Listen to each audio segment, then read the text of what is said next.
Yes. And the recording's going? Yes. Okay. Did you just start recording or be recording the last 10 minutes? No, I just started. Okay, good. All right. Now we're going to scan the two charts that James Joyce made for his Ulysses novel. And I'll be looking at them as I go over the implications of his ideas. And so I have the Xeroxes, the printouts right here. And I think the opening statement is that what's unique about Ulysses by James Joyce, published in 1922, is that he is showing tactility, conceptual and perceptual tactility in a visually biased medium. It's pretty hard to do and remain legible. So I want to show the tactile part in his symbolism, or that's like one of the main agendas. But let's go over the symbols and what ideas come, because I'm going to show that pretty well everything that Joyce did in Ulysses is repeated by McLuhan in Understanding Media, maybe even in Gutenberg Galaxy, which came out in 1962, Understanding Media in 1964. McLuhan used to say occasionally, didn't say it all the time, he said that all his work is applied Joyce, A-P-P-L-I-E-D, applied James Joyce. And I'm going to show that's a pretty accurate assessment of his work. So, what's interesting is the first three chapters are Stephen in the Tower. Begins with him in the Tower. Now the Tower is maybe visual space. He has in Portrait of the Artist, a young man, Balbus is building a wall. Well, the Martello Tower is what they call a magazine, an armament storage place, if I remember correctly, my Irish history. So he is sitting there, standing there with the high priesthood, mocked by Buck Mulligan, who does the Mass, a mockery of the Catholic Mass. So there they are in the tower. Now this would be the tower of the elite, the tower of authority of Neolithic societies, not the nomadic Paleolithic societies. And the first art in the Telemachus episode of 1 is theology. So theology, in explaining to the tribe how things came to be, what are the first causes. That's the beginning of thinking that is characteristics of Neolithic societies. I guess you would say in the Paleolithic societies, it was more of a participatory, people making the rain, rebuilding the sun and raising the sun and activating the processes of nature as they saw it and heard it, and very much like our rock concerts and disco duck shit that we live today. So it begins with theology in the tower, and the symbol is the air, H-E-I-R, at least in the Gilbert scheme, the simpler chart. The Lineti scheme chart is more complex. So I'm looking at both charts. So we have air. So there's the lineality, the lineage, the patriarchy, the matriarchy, some kind of order in the society that inaugurates the authority of later visual space. So James Joyce begins with the establishment of visual space in the first episode with the art designated as theology. But the other symbols are Hamlet, Ireland, and Stephen. So the paralysis that Ireland is in is symbolized by Hamlet, and of course Ireland itself in all that its pre-literate oral culture, tactile culture before the British Empire is implied that is contained by the tower, and then Stephen himself is a symbol. And Stephen refers to Portrait of the Artist as a young man, and so that character is a symbolic reference of what's going to happen to Dublin in the course of the unfolding of the history of media that Joyce is going to show. Now, you then have in part 2, episode 2, you have the school. So there's the beginning of visual space. And then in episode 3, the Proteus episode, Stephen Dedalus is walking along the beach and analyzing his eye and his ear, analyzing his senses, which is what a visual person does. Visually biased person starts looking at the body processes and making up concepts about it. Back in episode 2, called The Nester, the symbols are history, which is visual space, and then the Lineti symbols are Ulster, woman, and practical sense. So Ulster is the head of the capital part of Ireland that is Protestant. Protestant effects come in with the printing press, so you have another reference to the history of the Gutenberg Galaxy in writing and printing in the symbols of Nestor, episode 2. And then, of course, woman is controlled in visual space, so woman is a part of the victim of empire. And then practical sense, that's what McLuhan would call efficient causality. As people move into the Gutenberg Galaxy, they emphasize technologies and inventions. They don't kill the inventor. They welcome invention and so-called progress.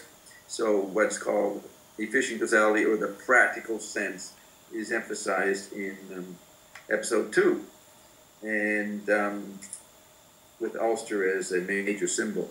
Then you have in episode 3, Proteus, you have in the Gilbert scheme, the art is philology, so analyzing words within the concept of the logos is an important part of the history of visual space. And you have the technique is a monologue, a male monologue, so there's more of the what Lacan and the postmoderns call the logocentric is coming in, or we're beginning at that point. And then the symbols in the Lineti scheme are world, tide, moon, evolution, and metamorphosis. So the tide, the back and forth, the ebb and flow starts to imply movement, which then can be symbolic of tactility, which is not a movement, but it is the interplay of all the sensory dynamics, and so, therefore it's interpellation, interpenetration, and you set up the dialectic between the world and the moon, or evolution and metamorphosis. Evolution can be considered linear, that's a product of visual space, Darwinian theories, and Newtonian theories are coming in with visual space, but embedded there is metamorphosis.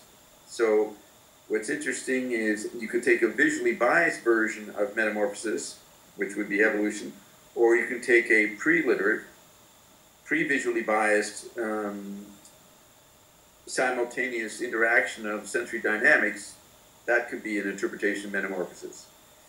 But anyways, the first 3 episodes focusing around Stephen and not referring to the organs. There's only symbolism around the colors. White, gold, episode 1, brown, episode 2, green, episode 3.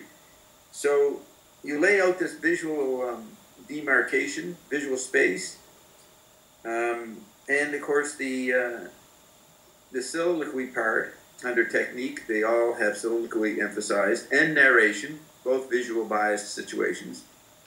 Listening to one's thoughts to find causal effect is part of the characteristics of visual Euclidean man and then Gutenberg man. So all that's laid out in part 1. Then we come to part 2, which is going to emphasize Bloom, and Bloom is going to go through the history of media, and Joyce is going to use different chapters to present different aspects of the history of media. So let's see. you do not have the organs named in part 1, but the organs are named in part 2 for the 12 chapters, and they are rudimentary symbols for what is extended from the organs. So each chapter is emphasizing a different extension of an organ, the episodes, the symbols. So let's look at the first extension in episode 4, which is the first episode of part 2. Bloom is in his home and he's cooking up a breakfast for his partner, for his bride, or his wife. And the symbols are nymph, and in the second chart, the Lineti scheme, it's vagina, exile, and Israel in captivity, as well as nymph. So, patriarchal man is controlled, she stoops to conquer kind of idea, is controlled by the exaggeration of sexual dynamics in a literate society. So Bloom is controlled by vagina. He's in a kind of exile in his relationship with Molly, his wife, and it's symbolically Israel in captivity. So Israel is a major originator of visual space, and visual space is now in a state of frustration. See, as you move into Dublin in 1904, we're moving into the electric era, the Marconi galaxy, and humans can begin to see a better grammar of the causes of evolution, metamorphosis, and progress, and archetypal constancy in the Platonic sense. All these factors, the dialectic between Plato and Aristotle are in play, and the tactile interface is happening. So Bloom is beginning to represent the male in captivity as the right hemisphere electric environment takes over, which favors the woman's right brain. Eventually move into the corpus callosum, but that's later. That's probably more laid out in Finneg's Wake, the corpus callosum activity. So, so visual space is in captivity, and the vagina has a hypnosis. Man is getting more and more exiled as the patriarchy gets weakened. So that's the symbolism of Bloom. Visual man, Gutenberg man, starting to emphasize his multi-sensory existence that modern technology is forcing on him.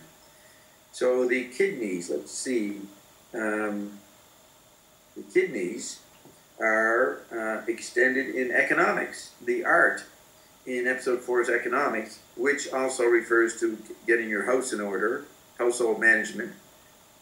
The word economics comes from that word, oikos, I think it is. So the whole problem of an unconscious being created due to visual bias, pre-literate people don't have an unconscious, they live in the dream or non-dream awake. So the sexual hypnosis is part of it. So the symbol, the beginning symbol of Gutenberg man is the sedentary Neolithic situation where agriculture and cities have created a patriarchal dynamic, but it is going to be undermined by the electric age. And you could say that Molly represents the retrieved oral culture of the electric environment. Is Molly tactility? Well, we'll move towards that, so you get an answer towards that. But household management, Neolithic givens or archetypes are going to be put under stress and actually are going to be noticed and managed in the 20th century, the Marconi century, so that they become figure. So economics is figure, because in the other chart, the Lineti chart, Joyce has for episode 4 the word mythology, replaces economics with mythology. Just looking that up. Yeah, mythology. Myth is the concepts interplaying with the percepts evoked by the technology of the culture. The myth of a culture, as McLuhan developed, is the technology, the techno-ground of society in its management. It has to be a factor to be considered. Now, societies before the 20th century didn't know they didn't understand in a sophisticated way the fact that the meaning was the message. So it's very interesting. We begin to have media management, and economics is interplayed with the word mythology. That's exactly what McLuhan would call it. He taught in university in the 50s and 60s a course called Myth and Media. So it's very interesting that Joyce, anticipating what McLuhan's going to do, maybe giving McLuhan ideas about what McLuhan's going to do, he has the first extension being a reference to its hidden ground effects, or its mythic effects. And the basic term, science for management, economics, is highlighted in episode 4. So, let's see, that's what I would say about, okay, back in episode 1, the technique was narrative young. So, visually biased man is naive and simple, so that would be a symbolic meaning of narrative young in brackets. Catechism personal, that would be an individual organizing his categories of knowledge that writing and print brought in, so that's personal catechism. And then we mentioned the patriarchal logocentric monologue. In Calypso, episode 4, it's narrative mature. So you have visual space, understanding the dynamics of history, Joyce making the breakthrough with the help of Wyndham Lewis and Ezra Pound and the other voices, T.S. Eliot and W.B. Yeats. Yeats playing catch-up, but he's there in the mix in the teens and 20s, 1910s, 1920s. So now management and intelligence agencies can look at what creates the social process.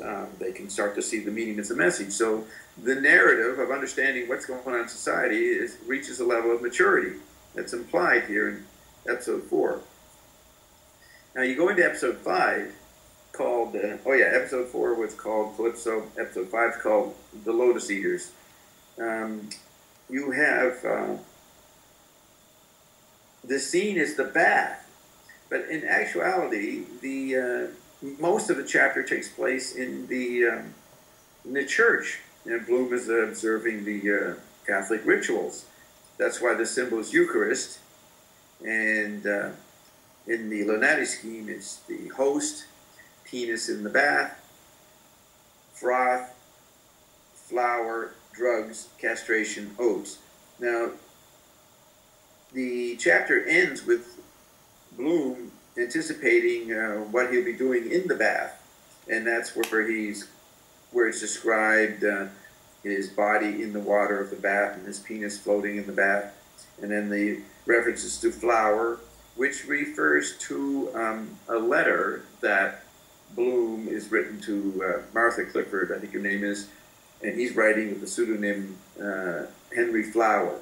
So Bloom is attempting to probe the possibility of having an affair with this woman, and so the symbolism of the penis in the bath and the flour and the drugs and the castration and the oats, the horses eating oats, all fit into the extensions of genitals. The organ in the Lotus chapters is genitals, and it gets switched in the Lineti scheme to skin. So the basic tactile interplay represented by the Catholic Eucharist and the implied attempt to have a sexual relationship with Martha, these elements of tactility are symbolically laid out as extensions of the genitals or the skin being a tactile medium. And, taking drugs is a proprioceptive exploration and can be tactile exploration of your skin. So it's interesting that Joyce is, after laying out the effects of visual space, now being stressed out by the Marconi galaxy, he moves into the tactile organs and calls it botany and chemistry and narcissism. The technique is in one case called narcissism.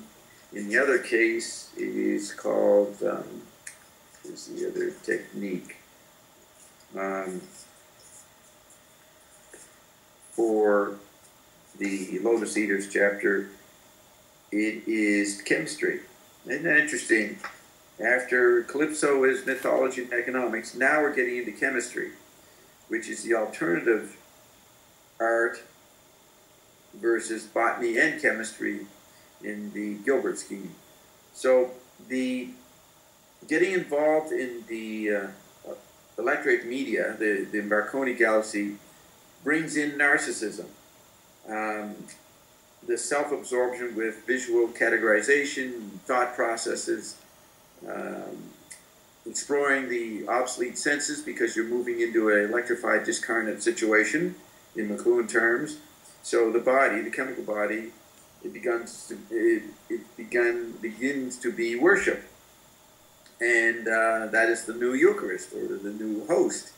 So it's interesting that Joyce is showing the effects of the electric world, the womb. McLuhan used to talk about reading a newspaper was like getting into a bath, and that's the telegraph press, reading a newspaper.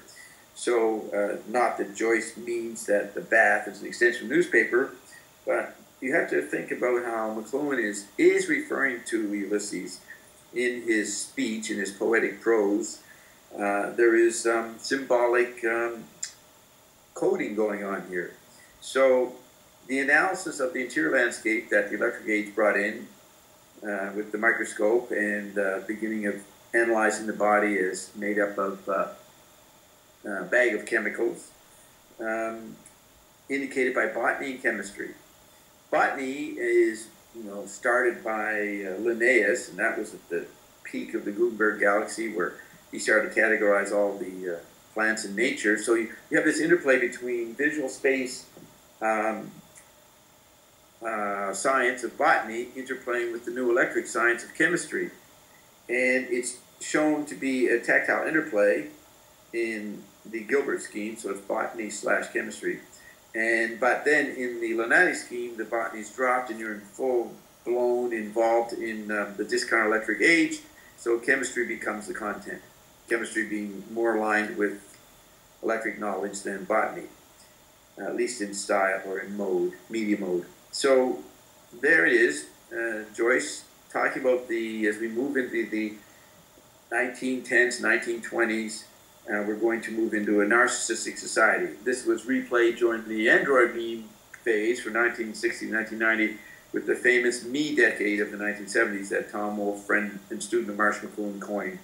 The increased narcissism of cultures and societies under Android meme conditions later.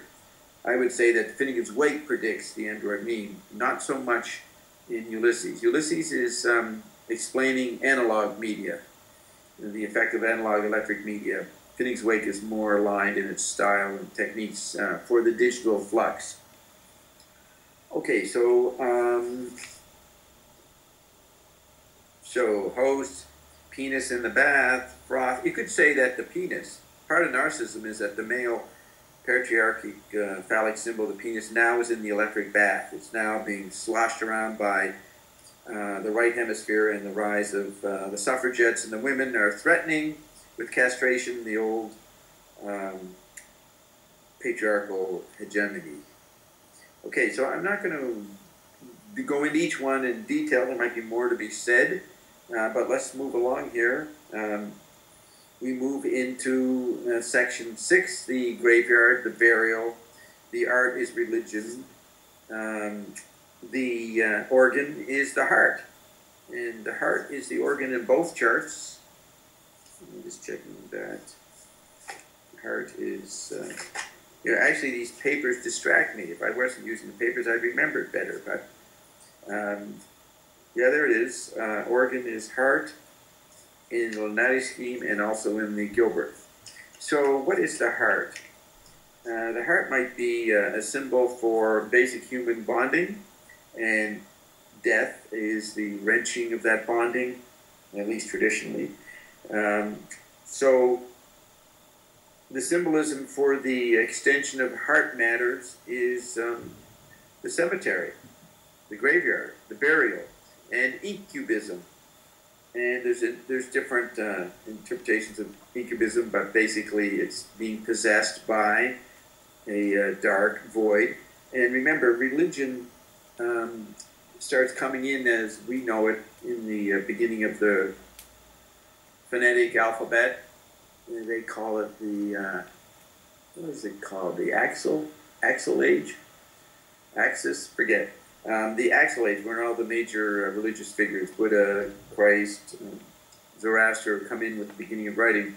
So it's interesting that Joyce in one chart has religion, but then in the Lineti chart, he doesn't have religion. He has no art for the heart, the extension of the heart. So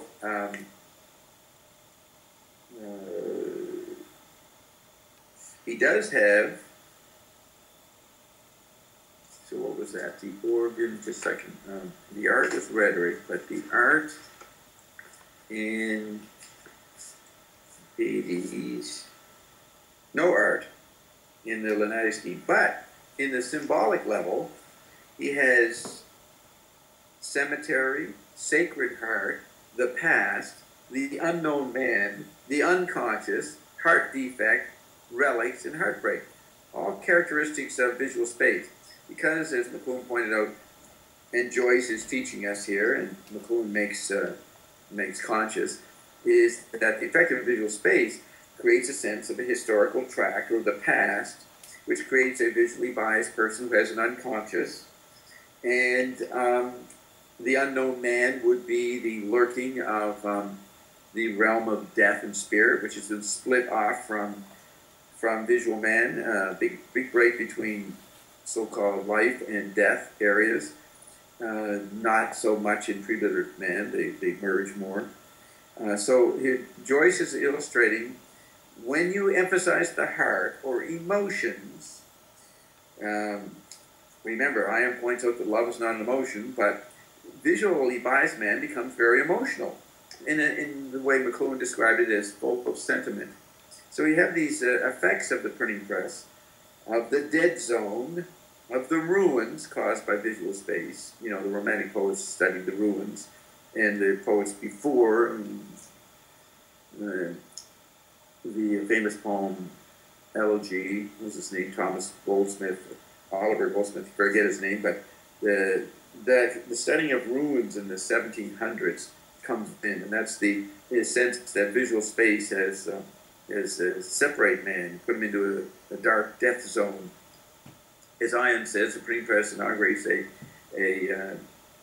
new dark age, where there was no dark age from literate man's point of view in the period 1600 to 1900. But in retrospect, we can see that visual space did, as McLuhan say, represent a media fall into visual space. So you have this alienation creating the past. The unknown man is the mystery factor of the visually biased image of the Holy Ghost. You have the unconscious, you have a heart defect, you have heartbreak, and you have relics. You have objects becoming of archetypal meaning in the global cemetery.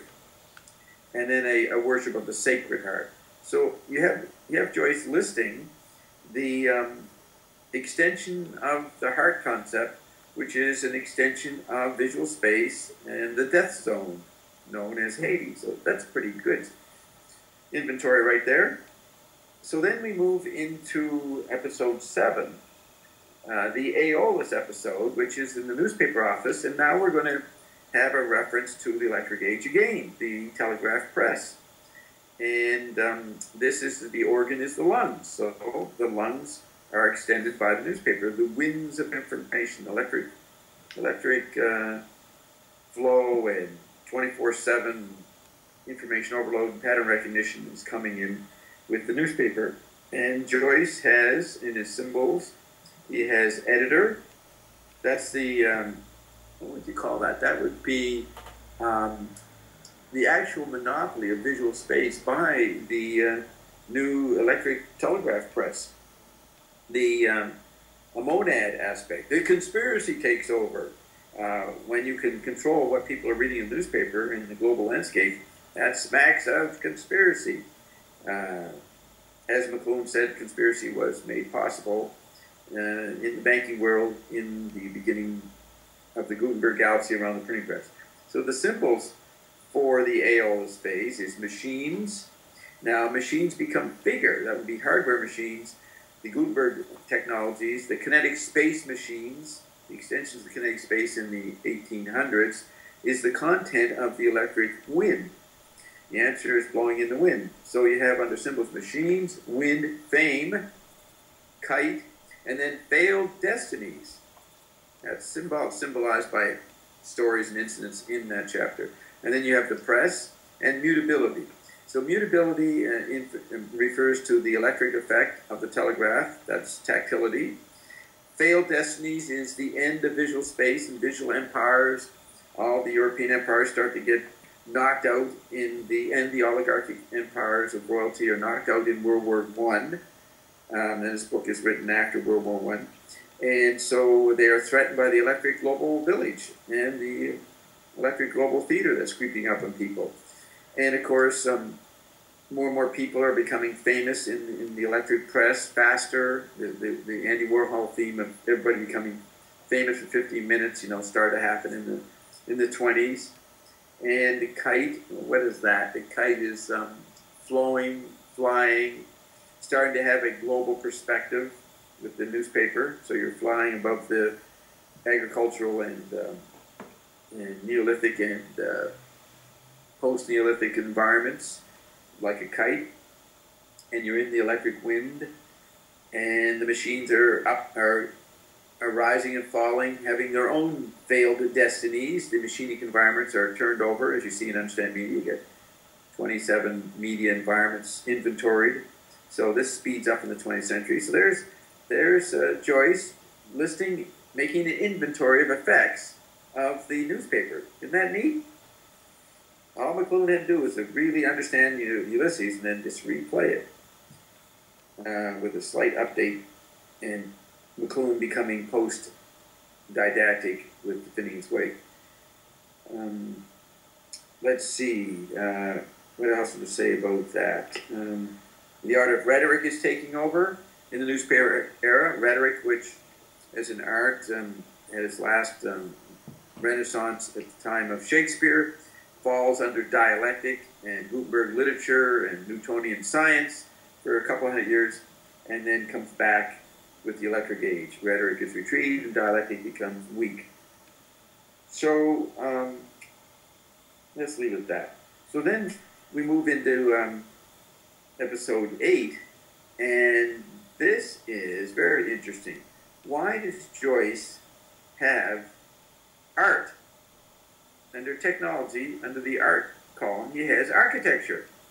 What has architecture got to do with lunch and the esophagus?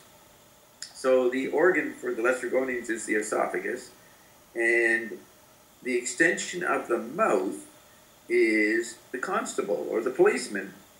The art is architecture. Now the alternative symbols in the Lineti scheme are bloody sacrifice, food, and shame. Now, in the 20th century, people started to say that the literate man was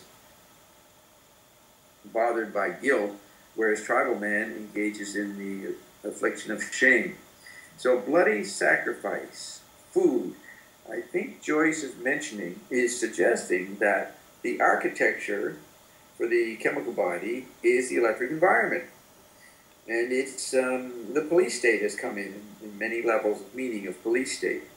And the word that makes the market is the esophagus, the mouth. So the eating of media, the media eating of people in the new household, the new architecture.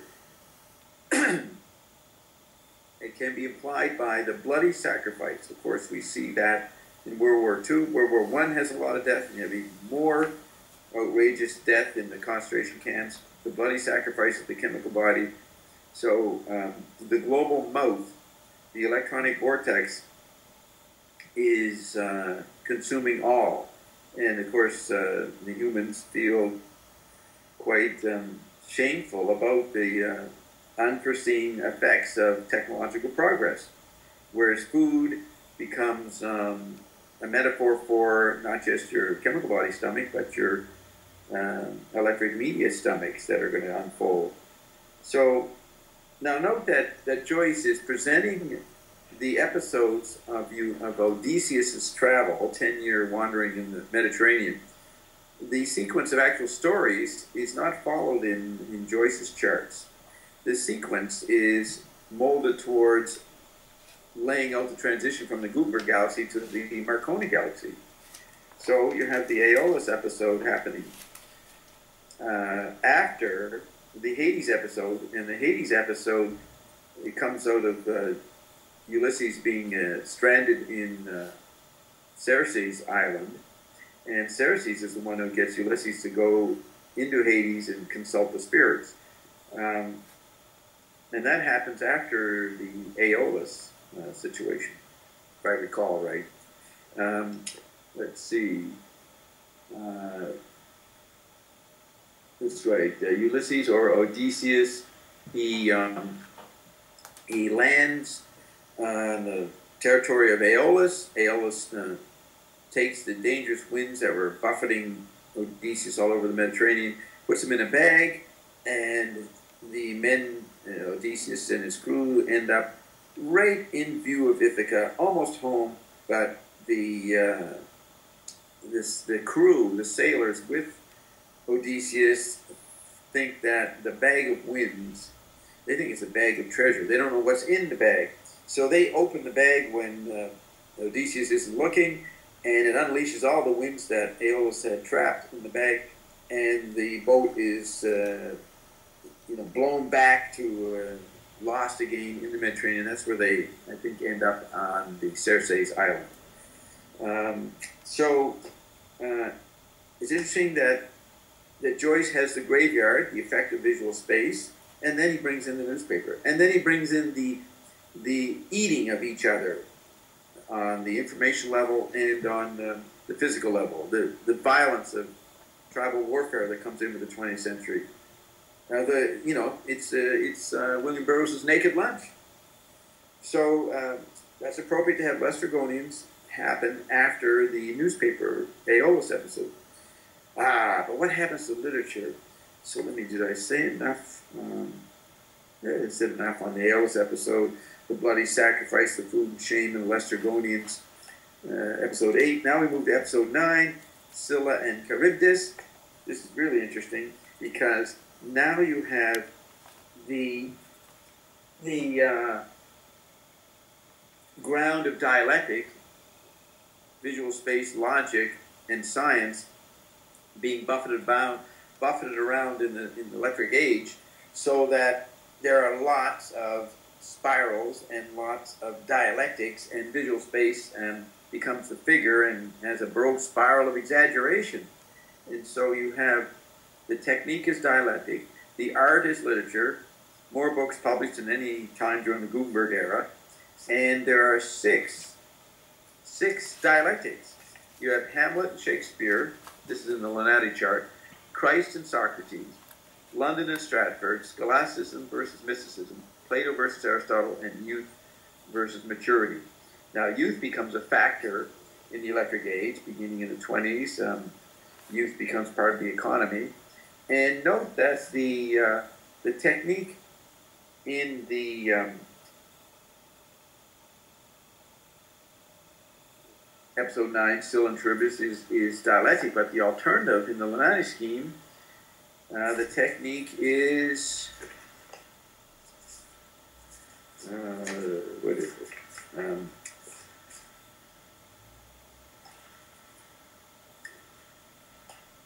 Whirlpools.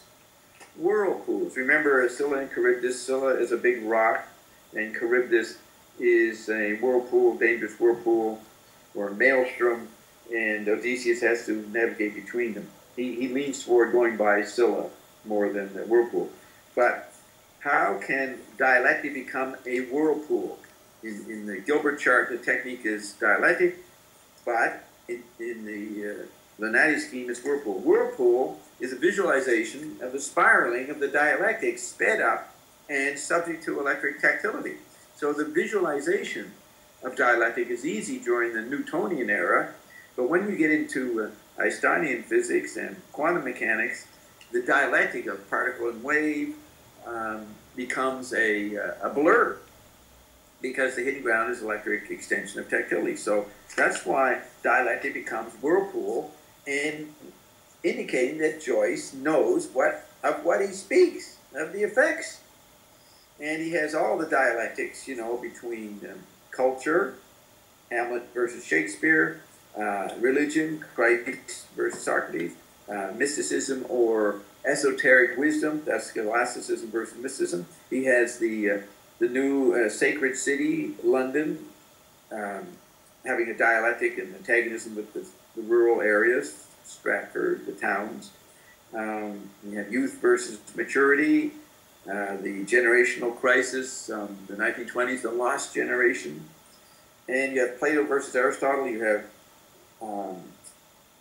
the sensory explosion of electric age develops cognitive science in the studying of our senses and the brain processes involved with the senses, countered equally by the impulse toward transcendence, Gnosticism, occultism, seance, all that mystical woo-woo stuff represented by Plato, that they're all in a mix here, inside a whirlpool. These dialectics are spinning in the whirlpool.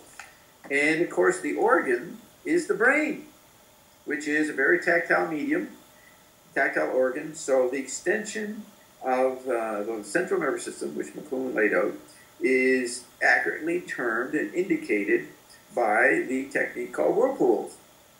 Now, let's take a break on this point. Isn't this amazing? So we will bring on our host. What do you think so far there, Roxy? Well, it's amazing because I've been listening to the Genesis. Yes. And for me it's very clear that what Ion is explaining,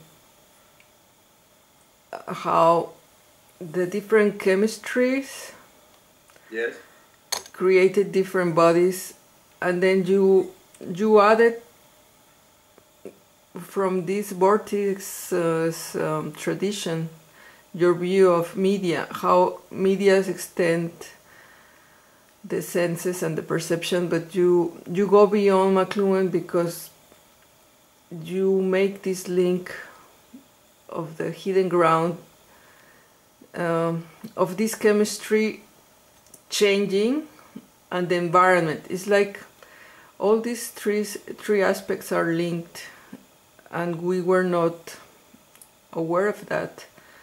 The chemistry, the media, and the environment. And I was thinking, what was first, the change in the chemistry, or the change in the medias, or the change in the environment? And you said something that was tactile. That's you can't tell which is the cause. It's yes, a chicken and egg interplay. So visual man can say this causes that, because they take the visual bias and separate everything out into fragmented images and then make mathematical connections and cancellations and changes. That awareness is not available to the Eskimo or to the Inuit or to the Aboriginal tribes. They don't have a why. They don't have a cause and effect situation. And the electric 20th century retrieved primitive awareness. That's, you know, at best the physicists can come up with a mystery about what is it, wave or particle. Yes, and they're reduced, visual space and its knowledge is reduced to a question. It can't be as certain. And in a way, I also think it's like the Genesis, like you said, it starts with the mythic, yes. Like trying to understand the creation and how everything came to be, and then it goes to explain the different technologies, the science and the arts. But as LaRouche said, art and science cannot be separated. Right. they're all part of our, what we call our humanity. And as you say, all this Genesis, all this Odyssey is all the fallen state in which the eye dominates the visual space. Right. And I was also thinking how everything we pursue in this fallen state, what we think is success, or what the things we should achieve as humans, is all pathé, is all, for example, the wealth, the health, the knowing, love in a relationship.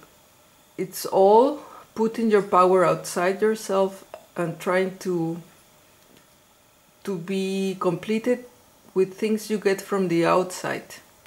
Yes. But it's really not going to make you happy or bring you to completion.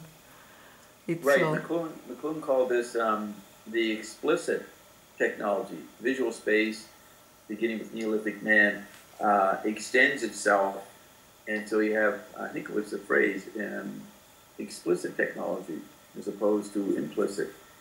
The mechanical versus the organic. So yes.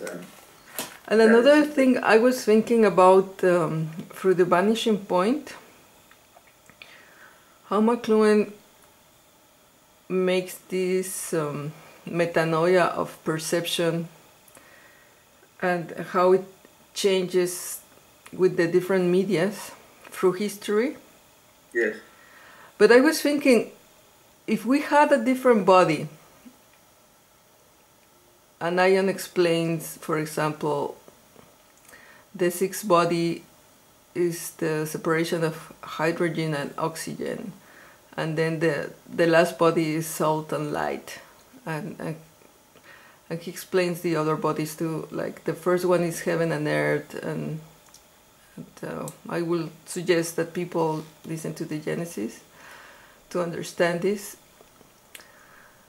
But I was thinking, if we had also different bodies, we had different perceptions, and also the reality was really different to the environment. So maybe it's not that people were decoding in a wrong way. It was really like the environment, the outside kingdom was really different too.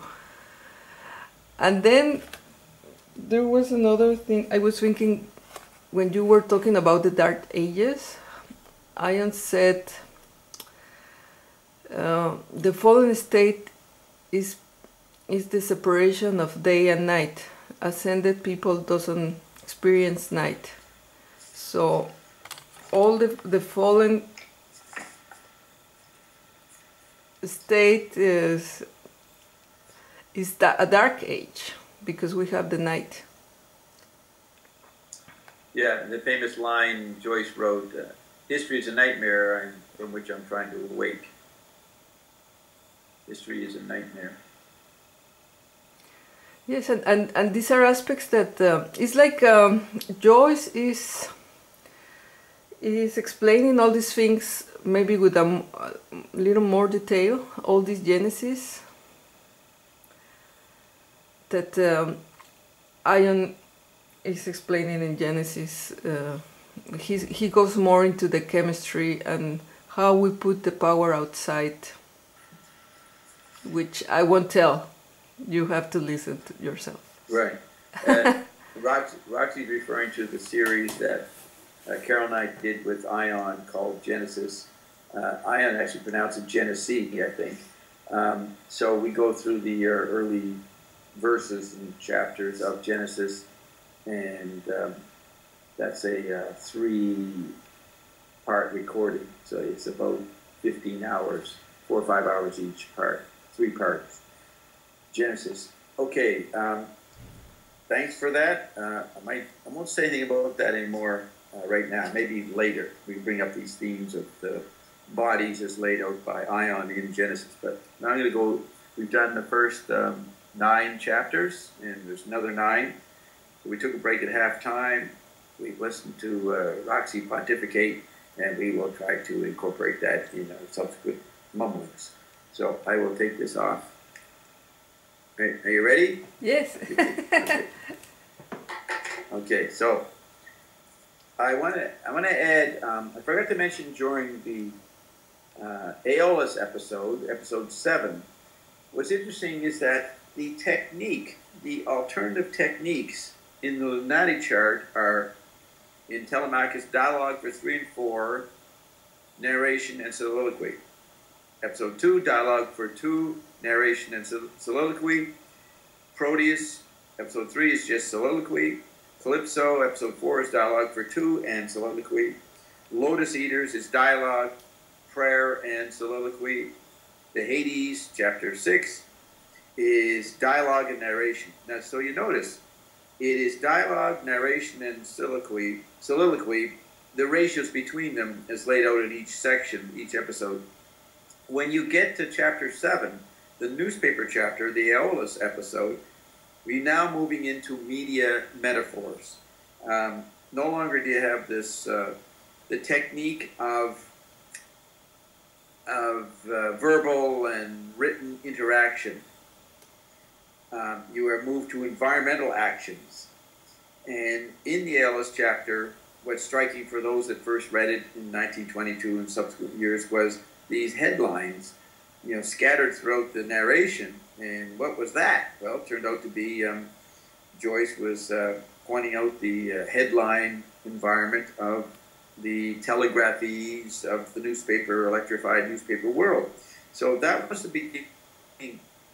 That's the first chapter that symbolically is presenting the prose and poetry as a figure for a ground that's the electric age. So it was quite startling for people to see these newspaper headlines in this chapter. It indicated to the perceptive reader that Joyce was pointing out something else was going on in this simple narration, apparent narration, coupled with soliloquy and dialogue. So let's note that about the Aeolus chapter. Many chapters will be symbolic, will be metaphorical, and make the apparent story just be a figure for a larger metaphorical process highlighted by technical grounds, as McLuhan went to spell out later, but it's implied here in Ulysses. Let's see. Anything more to say about Scylla and Charybdis, the whirlpool factor, the brain.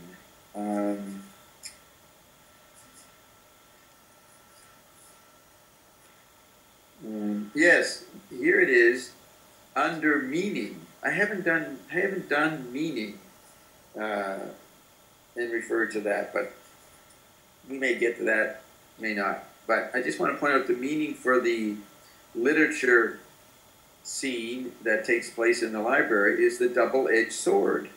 So there is the services and disservices of the Gutenberg galaxy are becoming apparent at the beginning of the electric Marconi age, that the progress of visually biased, kinetically biased societies is turning out to evoke disservices like World War I and city pollution that people certainly in the 1800s and 1700s didn't anticipate in their enthusiasm for applied science and applied efficient causality.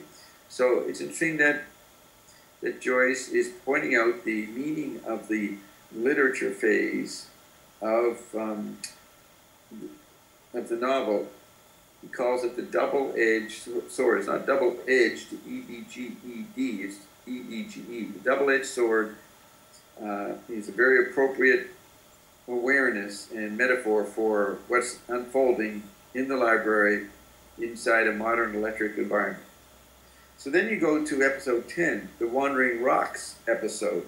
Now what's interesting is that Ulysses, in the original story by Homer, does not go the route of the Wandering Rocks. He picks the Scylla and Charybdis and totally avoids the maelstrom of the Wandering Rocks, or this apparently this environment of wandering rocks, several rocks would come and collapse together, come together and then separate, move around. And the only people who successfully sailed through the wandering rocks environment was Jason and the Argonauts. And they had the help of Orpheus and probably a few goddesses.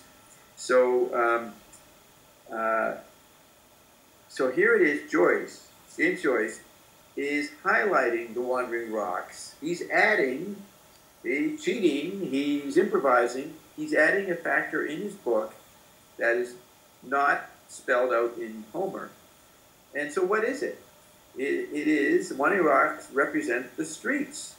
That's the scene he has here on his chart.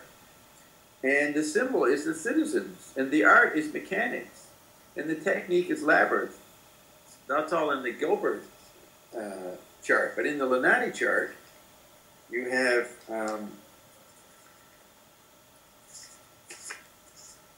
the meaning is the hostile milieu.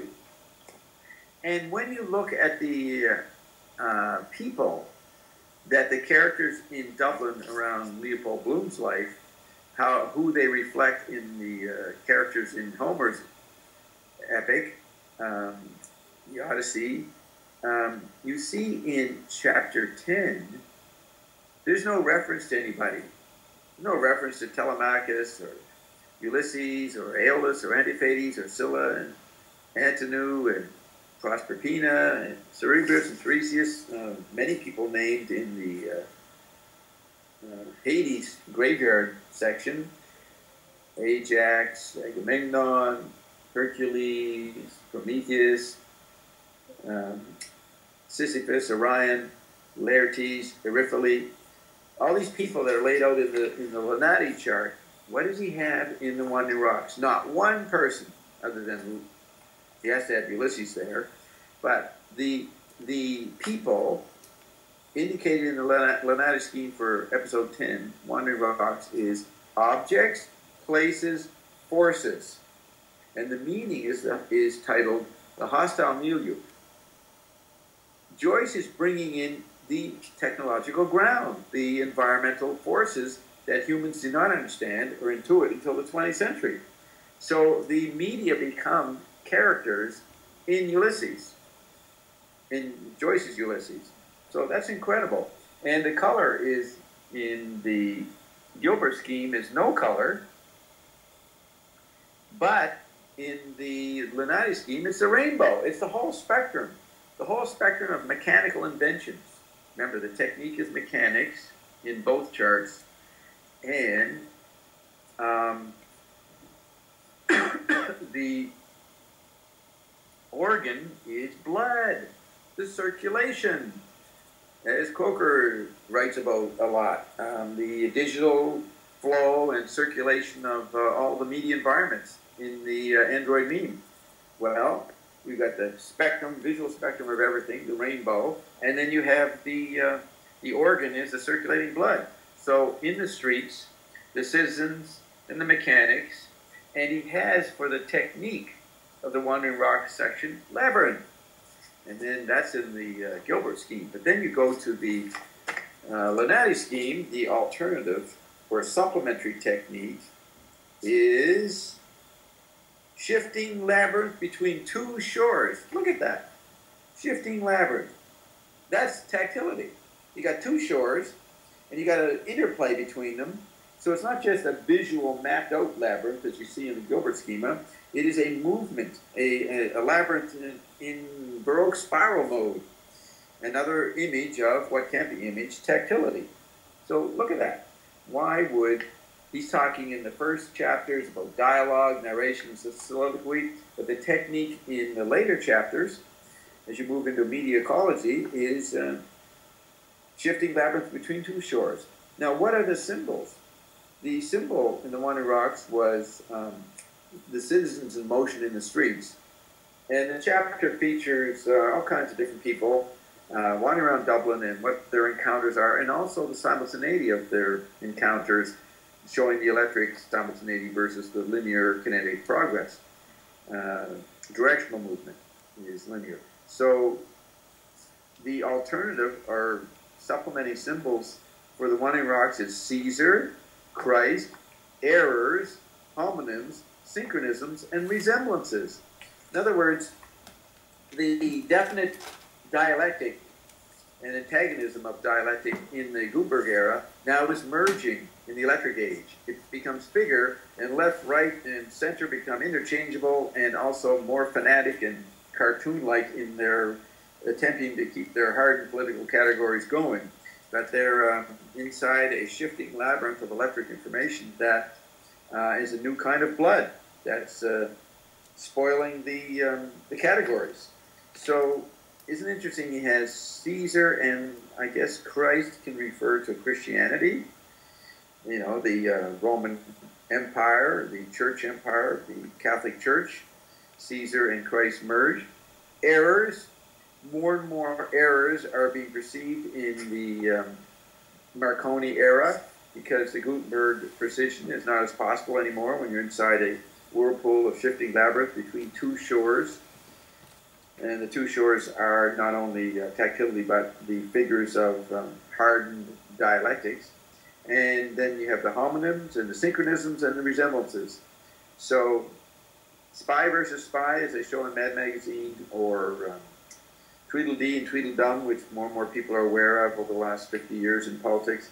This is anticipated by Joyce's mapping out the Wandering Rocks chapter, and how the labyrinth is mutated. So that's really interesting. And so the electric age, with its content, are mechanical hardware. The symbolism of the flow of the electric age, the flow of what organ? In the body, the extension of the blood. So isn't that appropriate? Isn't that good? So Joyce knew what he was doing. He provided the correct organ for each media extension. So then we move into chapter 11, the sirens. And this takes place in the concert room. The organ is the ear. The art, of course, is music. And fuga per canonum. That's a complex statement about the way a song is organized, a composition. Basically, you have, if you're going to present acoustic space in the electric age, you would have spirals of circulation of simultaneous singing of different choruses and choirs and acoustic complexity. That's what Joyce says the technique is for this acoustic space metaphor, and both the technique in the Gilbert schema and the technique in the Lineti schema is both the same, fuga per canonum. So look that up and read it, and you have a better description of what I'm getting at than I'm capable of in this situation. Let's see, barmaids. The symbol is the barmaid. So the right hemisphere, the seduction of the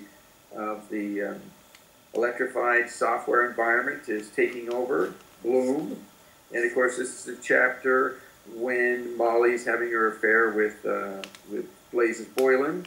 So that's happening. There's a symbolic challenge to the patriarchy. The women are taking their sex life in their own hands, not following their husband's control. So intimations of women's lib there in the acoustic ear extended episode. The musical episode. Remember, McLuhan said we live entirely by music under electric conditions. So let's see what else let me add to this. You have under the people inventory, you have Orpheus, who tuned the sky in the electric age. You can tune the sky with your Lestrygonian mouth. Lestrygonian was chapter 8, but we're talking about chapter 11. And the Menelaus, let's see, forgot to mention, let's see, the people. You have in chapter 3, the Proteus episode, Menelaus is able to get some answers from Proteus by holding Proteus while Proteus, the shapeshifter, becomes all these different forms. And Menelaus successfully contains Proteus and gets some answers from Proteus. I forgot to say that that is an inkling of the Electric Age.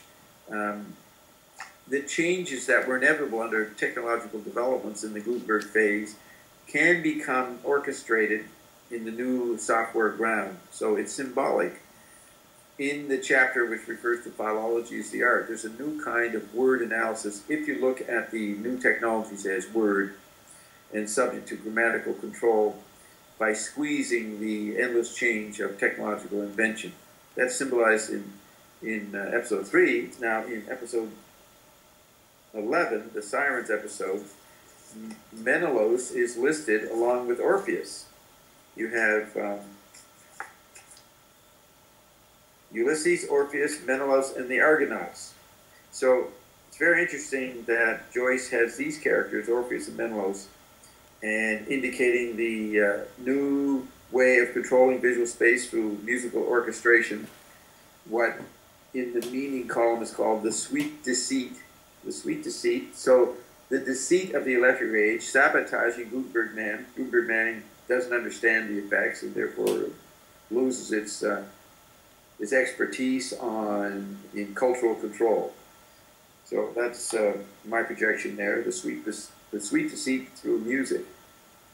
You will see that there was a debate among the vorticists between the ear bias and the eye bias. Joyce ostensibly appearing to be ear bias, and Winnemu's being eye bias, E-Y-E.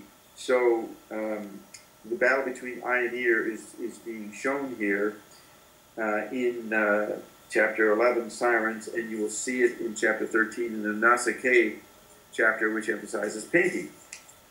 But back to chapter 11, we did,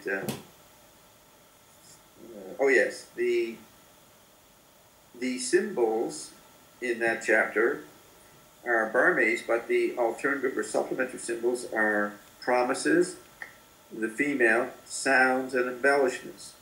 So there is the sweet deceit of retrieved oral culture, retrieved acoustic music, jazz, and the whole spread of music in the 20th century is the content of the tactile electricity. This is what you have to realize. The tactility is the ground, and the sweet deceit is the retrieval of oral, acoustic, and visual spirals and kinetic spirals. And it's symbolized by Joyce calling the meaning of the extension of the ear sounds and embellishments, emphasizing right hemisphere, the female, and many promises. That's like failed destinies earlier in the Aeolus episode. The promises of Gutenberg progress, modern education for the working class, a big red herring, the promises of keeping visual space going that the national bureaucracies and political structures provide are doomed, and it becomes a big, colossal, sweet deceit. So that's indicated by the symbols, promises, female, sounds, and embellishments in episode 11. So let's see. Anything else about that? No. The color is coral. Not sure what to make of that, but I'm sure my fellow recently initiated paramedia collegists will figure out the Gutenberg versus Marconi meaning of the shift from no color for the Sirens chapter in the Gilbert chart to the Lineti scheme with the color being coral. You could say coral is underneath the ocean, in the ocean. So we're in the liquid environment of electric flow. So your people become embellished with the colors of fashion and turn over many clothing designs, Coco Chanel, and you have the color of coral reefs in the sea that we witness right here in Hawaii. Let's see, that's probably enough to say about that one. So we move to chapter 12, and that's the Cyclops chapter. And this is really interesting. in terms of media ecology that Joyce is laying out here. The technique is gigantism, hugeness. And in this chapter, there are many parodic styles of description of this basic hallucination that Bloom is going through, anticipating the blatant hallucination in the Cersei chapter, chapter 15, but this is chapter 12, and many scenes are presented in mythical, exaggerated forms of ancient prose and epics. So Joyce calls it gigantism, but the supplementary techniques are nation, state, religion, dynasty, idealism, exaggeration, fanaticism, and collectivity. So there's the beginning of mass man, emphasizing the Gilbert galaxy, the public, which then becomes mass man in the electric Marconi phase. But nations, bureaucracies, religions, all the old institutes brought in by visual space and Gilbert galaxy go through exaggerated supernova. You know, they're ending. They're going to be collapsed as the electric decentralization takes over in the 20th century, going into the 21st century. And so the old bureaucracies of patriarchy and visually biased man assume one last gasp as huge, gigantic phenomena that's witnessed in World War I, World War II, all the corporate empires built by the robber barons in the first part of the 20th century, the idealism, the political idealism of the 30s, the exaggeration of the national concepts, this paroxysm and supernova fanaticism that, you know, was a big threat on the art of the vortices. You know, Joyce, Pound, Eliot, Lewis, they all went through weird aberrations in their political stances in that period, the 20s leading into the 30s. And the clue to my analysis here, the accuracy of it, is what is the technique besides gigantism? I was listing the symbols. Did I get that? Did I say that correctly? The symbols are I didn't say that correctly. The symbol in the Gilbert chart is the Fenian, the political terrorist, the political fanatic in Irish history, or the political patriot.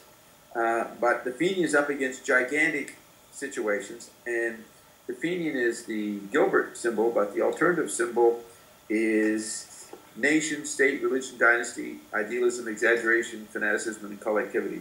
I don't know if maybe I called that technique, but it is symbolism. So these huge symbolic visual environments going through the final paroxysms in the 20th century is pointed out by Joyce. And the alternative technique to gigantism is alternating asymmetry. Now look at that. Alternating, again, he's showing the visualization of tactility as you show this interpenetration and alteration, this movement, like the pumping of a heart. You have to that's how you visualize what can't be visualized. Tactility can't be visualized. So in the Wandering Rocks, you have shifting labyrinths between two shores. That's an attempt to show tactility. Then when he says alternating asymmetry, not symmetry, asymmetry, the visual bureaucratic Gutenberg institutions, as they get lost in the electric age, become big, bulky, confused cyclops. They become one-eyed institutions, totalitarianism comes in, and there is a fluctuation between the software icon imagery of the institution in the media. Take, for example, the founding of the FBI by Hoover in the 30s. Basically, he used the news and movie media to hype up the importance of the FBI versus the roaming, decentralized, retribalized mafias running around the United States and Europe.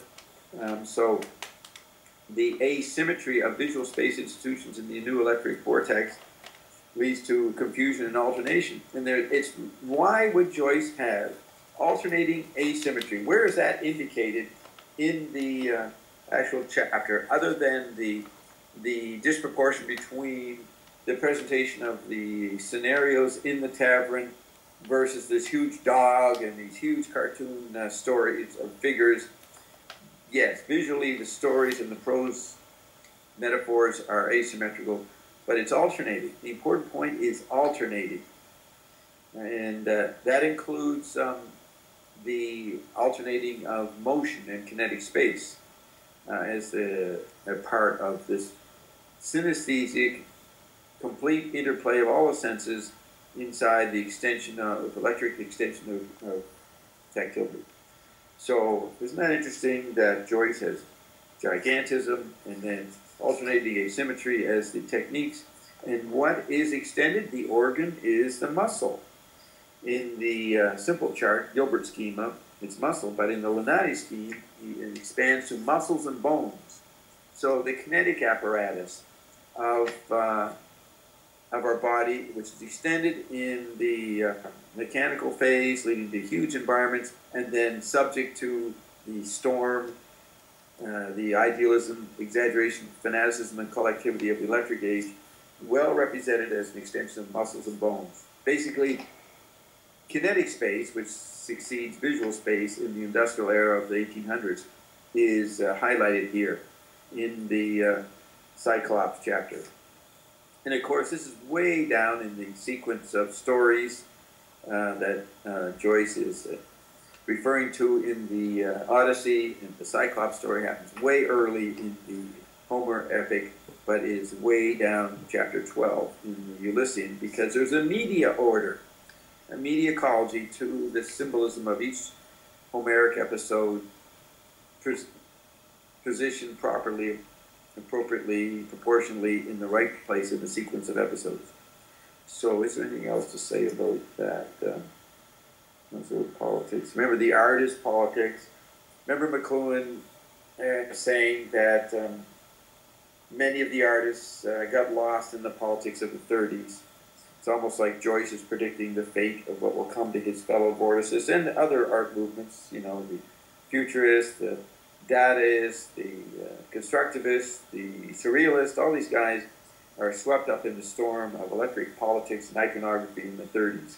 And a new kind of artist surfaces, the political artist, the Churchill, the Roosevelts, the Hitlers, the Mussolinis, later Mao Zedong, the tribal retrieval of oral culture and oral politics is turned into giants. That makes the puny artist, the musician, the poet, the sculptor, the playwright, become a rather weak figure in the 30s and easily compromised politically.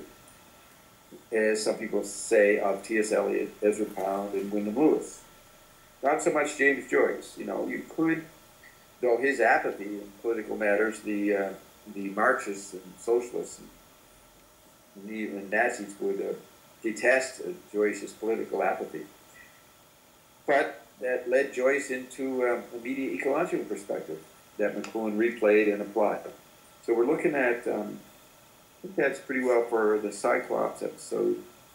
And you notice on the cover of Cultures Are Business, he has a shirt, a commercial from a shirt magazine photo, and he has the man have one eye covered with a patch. So there's McLuhan pointing out that the Gutenberg two-eyed person, the dialectical in rigid categories interplay of the Gutenberg phase, is superseded by the monolithic, word makes the market, cyclopean, one-eyed phenomenon, a tactile eye, you could even say, subject to the acoustic, audile, and tactile ground.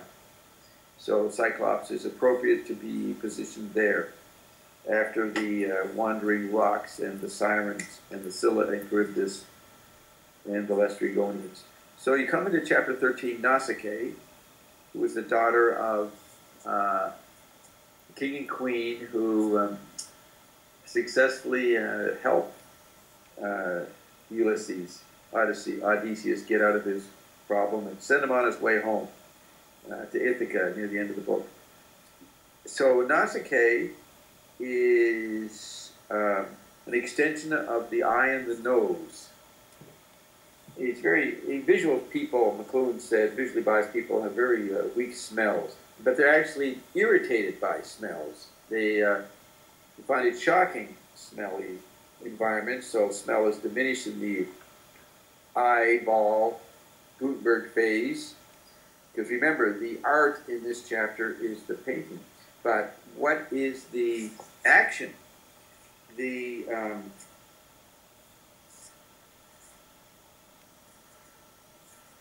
alternative symbol, it is the Virgin in this 13th episode, the Nausicaa episode, and the alternative symbol is onanism, or masturbation, and the feminine, and hypocrisy. And the technique is tumescence, detumescence, erection, and then non-erection, or post-ejaculation. So you have this extreme sexual sexual fantasy or interplay between Bloom on the Strand watching the young lady Gertie, and Gertie flirts with him.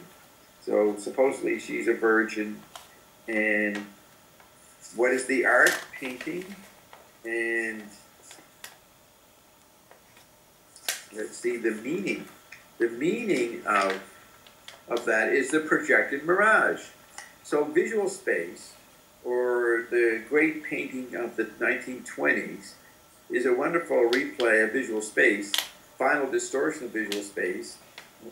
We're attempting to reintegrate humans' sensory matrix. The sensory biased Westerner is inspired by the distortions of visual space in modern painting, you know, Fauvism, Cubism, Impressionism, Surrealism, all the various, and then some of Duchamp's work.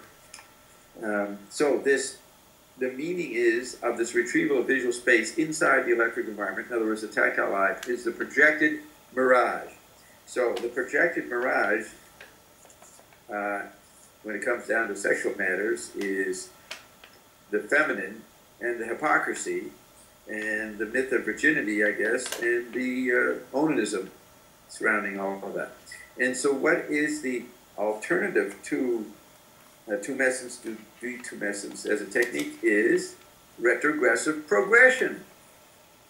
What is that? Okay, retrogressive progress. So progress is a visually biased linear mode. It's retrogressive. That could be that the patriarchy becomes obsessed with brothels or sex because the integration of the sensory life under electric conditions, wherein oral cultures, sex is a cup of tea, sex is a heavy thing, McLuhan said, a heady thing for visual man. So you have spirals of pornography and moving forward of so-called freedom of expression of nudity and bodily apparatus and bodily parts. Maybe Joyce is a little dark on that, and he calls it retrogressive progression. Or it could be retrieval, a retrieval of the tactile eye, pre-littered eye. So the several ecological meanings of the phrase retrogressive progression for the projected mirage. Now, isn't that interesting? See how these charts make Joyce quite an advanced mediacologist if you know what I know, and project this into the novel. Remember, no one's ever said this before. We can see that McLuhan's writings were doing this, but this was the hidden ground of his writings. He was replaying Ulysses. Okay, so we have the eye-nose dialectic in this retrieval of visual space. The eye is threatened by visually biased eyes, threatened by bad smells, but the nose is going to dominate and be retrieved, and you have the progressive post-Downton Abbey situation that shocks the old grandmother in the Downton Abbey. This pagan, messy retrieval of the other senses is retrieving the nose. Remember Ionesco's play, The Bald Soprano, I think it is, that McLuhan emphasizes in Cliché Archetype, the the play ends with the characters going around sniffing. So the nose is retreating. So very interesting dialectic and pattern presented there by Joyce under organ. The extension of the eye and the nose in this various ways is indicated in the symbolic columns of his two charts. Now, masturbation, self-stimulation is increasingly possible under electric environments as the beginning of the TV and chip body is starting to be grown through the early electric landscapes to be shrunk later by the digital environment. So let's see. Also the color, gray. It's originally gray-blue, but then the blue is dropped and it becomes gray. Is that the blur of tactility? You don't have a precise red versus blue kind of dialectic in the electric age. So then you come to chapter 14, Oxen of the Sun, and this is in the hospital. And we know that as the 20th century progressed, it became an increasingly therapeutic society, chemistry applied to therapy, and in this chapter, the technique is called embryonic development, where Joyce replays the history of prose styles for 2,000 years, going back to Roman times, and then does 32 episodes, 32 scenarios, each one featuring a different phase in the history of Western literature. So visual space is again reviewed as a figure, and the hidden ground is pointing to the technical ground as spelled out in McLuhan's book, The Gutenberg Galaxy, applied Joyce, here implied in chapter 14. And note that the art is medicine, so apparently it's a birth of a baby, but all this reference to prose styles. And then the key is the last episode, the last prose episode is sheer chaos. It's much like Finnegan's Wake, the Oxen of the Sun chapter ends with so-called street noises, but we know Joyce is referring to the discontinuity, to the post-linear collageist mode of media in the electric age, and also the tactile distortion of oral culture. So Joyce beautifully lays that out at the end of the Oxen of the Sun, the final birth of embryonic development. Now, the alternative technique is prose, embryo, fetus, birth. And also the organ is called womb, and the alternative or supplementary organ is matrix and uterus. Now look at that, matrix. I mean, I don't think Joyce meant it the way we can today with the reference to the Matrix movies. But the electric womb, McLuhan called it womb-to-tomb surveillance, is coming in with the electric age. And you have this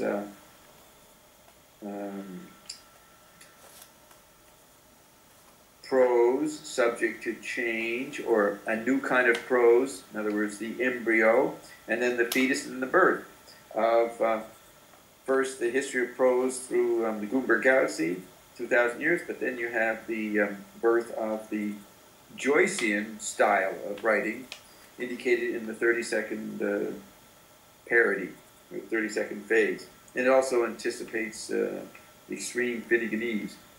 So the organs fit that, the matrix and uterus. You know, as we move into the discarnate phase, the interior landscape, the tactile landscape, you can use the growth of a fetus inside the body, invisible to the naked eye, as a symbol for the new non-visual landscapes of the extension of the kinetic, acoustic, osmic, and tactile senses, tactile interplay. So what is the symbols? The symbol in the Oxen of the Sun, 14th episode, is the mothers. Okay, so mothers, that can refer to the Blondie syndrome that McLuhan lays out in The Mechanical Bride in the early 50s, the matriarchy attempting on the chemical body level to be retrieved and to dominate the hapless blooms and left hemisphere males of Western culture. So what is the supplement to the mother symbol? Joyce has fertilization, this is in the Lineti scheme, fertilization, frauds, and parthenogenesis.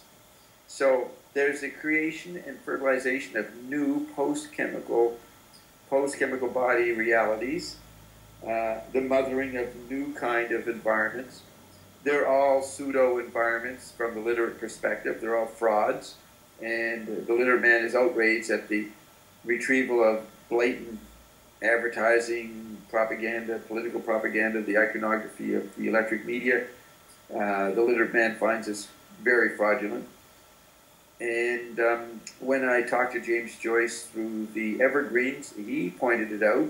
You can hear that on the Ian and Bob site, ianandbob.com. He pointed out he had the literate view, or at least he presented himself that way after he was dead. He was quite disgusted with the new electric arts, personally. He said the only real art is reading and writing. And then parthenogenesis, that is the pre-cellular division kind of birth. That's self-generated birth. So Joyce is beginning to see, developing the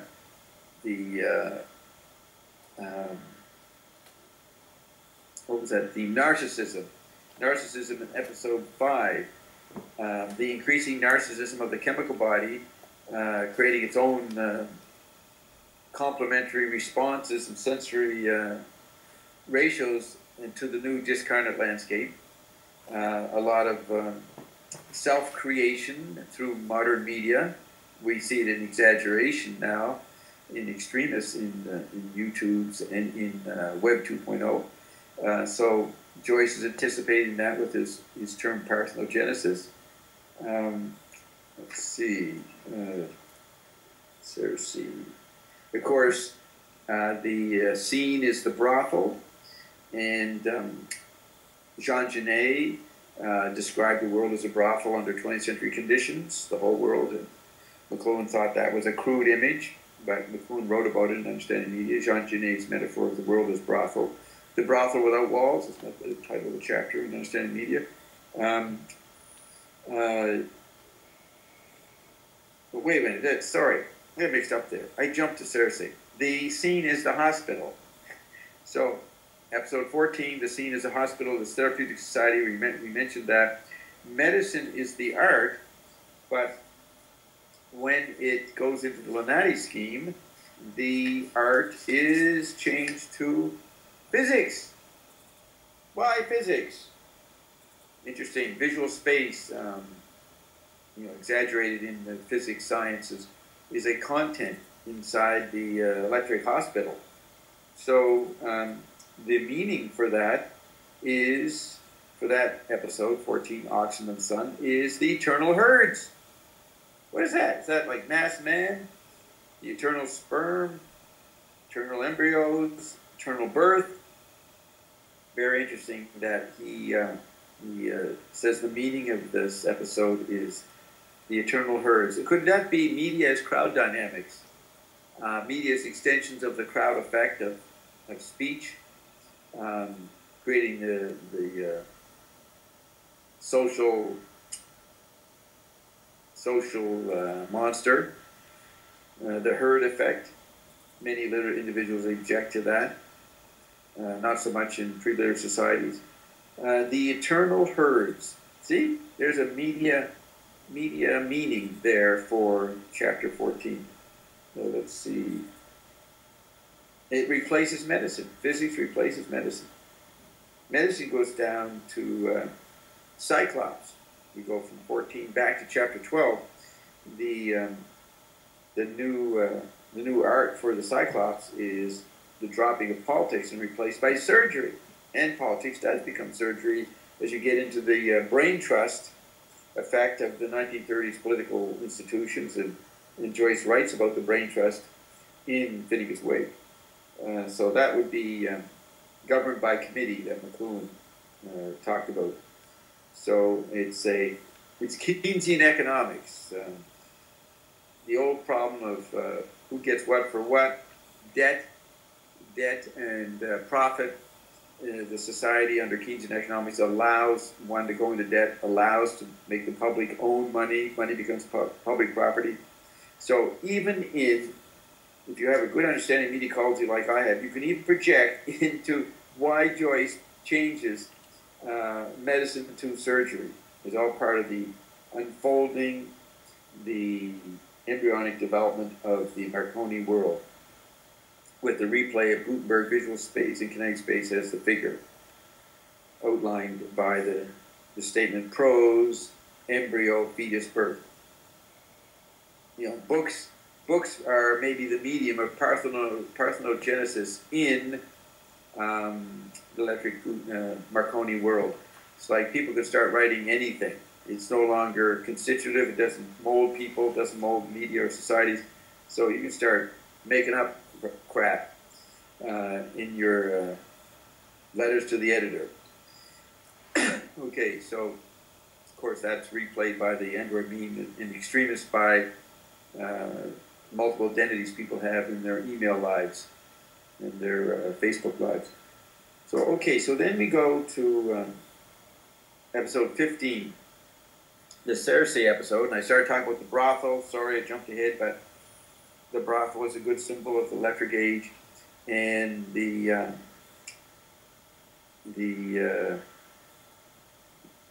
first symbol is whore, and then you have the alternative symbol is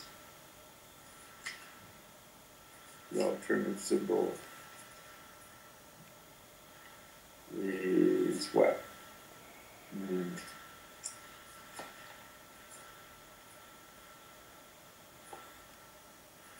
The second, oh yeah, zoology. Listen to this. Here's the symbols for the horror chapter, the brothel chapter. Zoology, personification, pantheism, magic, poison, antidote, and most importantly, reel, R-E-E-L, the movie reel. So here is Joyce emphasizing the effect of the film, because film can be seen in the early years as a kind of hallucination. That is the technique in the Gilbert schema, but also in the Lineti schema, it is indicated by the phrase, the two words, exploding vision. So hallucination becomes exploding vision. That's probably what people thought they were doing when they first started watching movies, subjected to exploding vision. The imagery became real, R-E-A-L. You could say it's an extension of the locomotive apparatus, the proprioceptive mechanism, the internal landscape, the electric movie. So you have the organ is locomotive apparatus, but later Joyce adds skeleton to the locomotive apparatus organ in the Lineti schema, and skeleton, if you take it literally, is the meaning of the movie medium. The movie medium can play all times and spaces at once, can play all media. It contains all media, Marshall wrote. So it's the skeleton framework medium of the electric age. The movie becomes a new religion, becomes archetypal. So why is, in the symbol section, zoology? Because Cersei turns men into swine. So she creates zoos. And personification, I don't know what that means other than allegorical techniques in writing where the animals and the swine represent different processes. Pantheism. So you now have the molding of nature by electronic man, the mutating of nature, beginning of genetic programming. This is a kind of magic to the techno-peasant, but for some obvious meanings, when you move into the world of hallucination through electric media, it is a retrieval of a new kind of nature worship, where the new media are the new nature, and they become the new gods, as McLuhan's colleague Tony Schwartz did in his book, The Second God, in the mid-70s. So the media are obviously right hemisphere metamorphosis of the yin-yang, so they're magical. The understanding of social magic starts to be written about and debated. You know, what is the effect of advertising? What is the effect of MK Ultra modifications? And of course, it has a great disservice, so it's poison. But the antidote is within the production of more software. I mean, why does Finnegan's Wake have what Eric McLuhan called verbal diarrhea, or diarrhea of the pen? Because endless imagery balances off the disservices of imagery. That's the implied ecology in McLuhan's scenario of media ecology. The solution is in the problem. So you have this pantheistic post-visual space nature being obsolesced by technical nature, which is a kind of magic which can be poisoned, but the antidote is implied, and all of it can be shown on a movie, in a documentary, in an epic, in a serial, in news form, in the theaters of the 30s and 40s. So very significant that the technology of the movie is offered as a symbol in chapter 15. I don't think there's any other blatant statement of media, at least the way we understand electronic media. Yeah, I don't see it anywhere. It's, the press is referred to in the Aeolus, and mutability, so maybe we can say that that's referring to media blatantly in chapter 7, but here it is in episode 15, real, R-E-E-L. Joyce plays with the word real a lot in Finnegan's Wake. Okay, so have we done building vision, the hospital?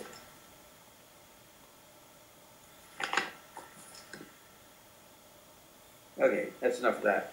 So that's the end of part 2, the 12 chapters laying out the basic media ecology of media as extensions, and the episodes are extensions of different organs. So the idea that the media are extensions of people's bodies was implied by Ralph Waldo Emerson around 1870. Then Bucky Fuller claimed that understanding. Ed Hall said that McLuhan got the idea of the media as extensions of our senses from him. But the point is that none of them got it like Joyce got it, and Joyce did it first. And that has not been stated by any Media Ecological Association member yet. Joyce founded media ecology with a little help from Wyndham Lewis, and laid it out as a map of the media extensions right there in his novel, Ulysses. Let's see. So these middle 12 chapters are then eclipsed by the last 3 chapters of part 3, and body parts are shown. Organs are shown in the charts, but there's no color. There's no color indicated in this section. Maybe color means tactile space. McLuhan used to say that color, per se, is tactile, whereas visual space is black and white, like the book page. But because you're in a tactile, full-blown tactile environment, you can't see it, so there wouldn't even be color if you're expressing tactility. So there's no color in part 3. He does have, all right, so we go into chapter 16, the Eumaeus episode. In the shelter, or the taxi stand, cab stand, the organ is nerves.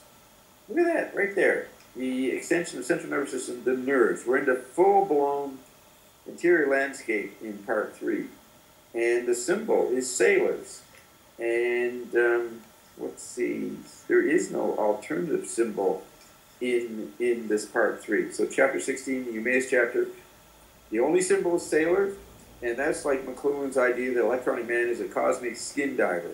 Everybody's having to deal with the liquid environment of analog media, radio, TV, and computers, and then extreme liquidity, post-liquidity in the digital environment. And the art is navigation. Navigation is the tetrad manager that I've spelled out, the brain trust, the intelligence agencies, the advertising agencies, the PR world, the molding of the word that makes the market out of the White House. That's one has to be aware of a 4-part phase called the tetrad that McLuhan lays out. This is intuited in the 30s. The brain trust, as illustrated in Finnegan's Wake, is laid out as navigators. They are watching Tristan and Isolde have sex in a boat. So, the metaphor of navigation sailors, and remember, the technique is narrative, old. So, humans have lived 200 years every 12 months through most of the 20th century. Everybody's gray at 3. So, you have a very tired, wizened view of the narrative effect. So you have, as the alternative technique, is relaxed prose. In the Eumaeus section, the relaxed prose of the old narrator. Odysseus is back in Ithaca, and Bloom now has what he wanted. He now has Stephen alone with him, and they're on the way home to his place on 7 Eccles Street. So they take a break at the shelter and interact with the fake Ulysses, this character who's describing his many years in the Navy and travel around the world. He is a major symbol in the chapter, and under the people section, you have Eumaeus, who actually in the Homer's Ulysses was a loyal groundskeeper to Odysseus at his property palace in Ithaca. So Eumaeus is he doesn't recognize Ulysses, who has come back as an old disguised old beggar, but he is hospitable to Bloom and Stephen in the cab shelter. So you have Eumaeus as the symbol for this chapter, and then you have the bad goatherd and the Pseudangelus. These are characters implying what Antinu and Eurylochus, I think it is, Eurylochus, they are, as Joyce says in the meaning column, the ambush on home ground. You know, it's the accent of language that McLuhan always talked about, the hidden ground. What is the home ground? What is the real mythical economic stage that the society is molded by? What should be managed as the household? It's implied in the ambush at home ground. Now, Joyce is saying that it's pretty touchy what this electoral environment is going to do to the Western Gutenberg tradition in the Western environments. So the bad goatherd and Pseudangelus, who was Pseudangelus? Forget.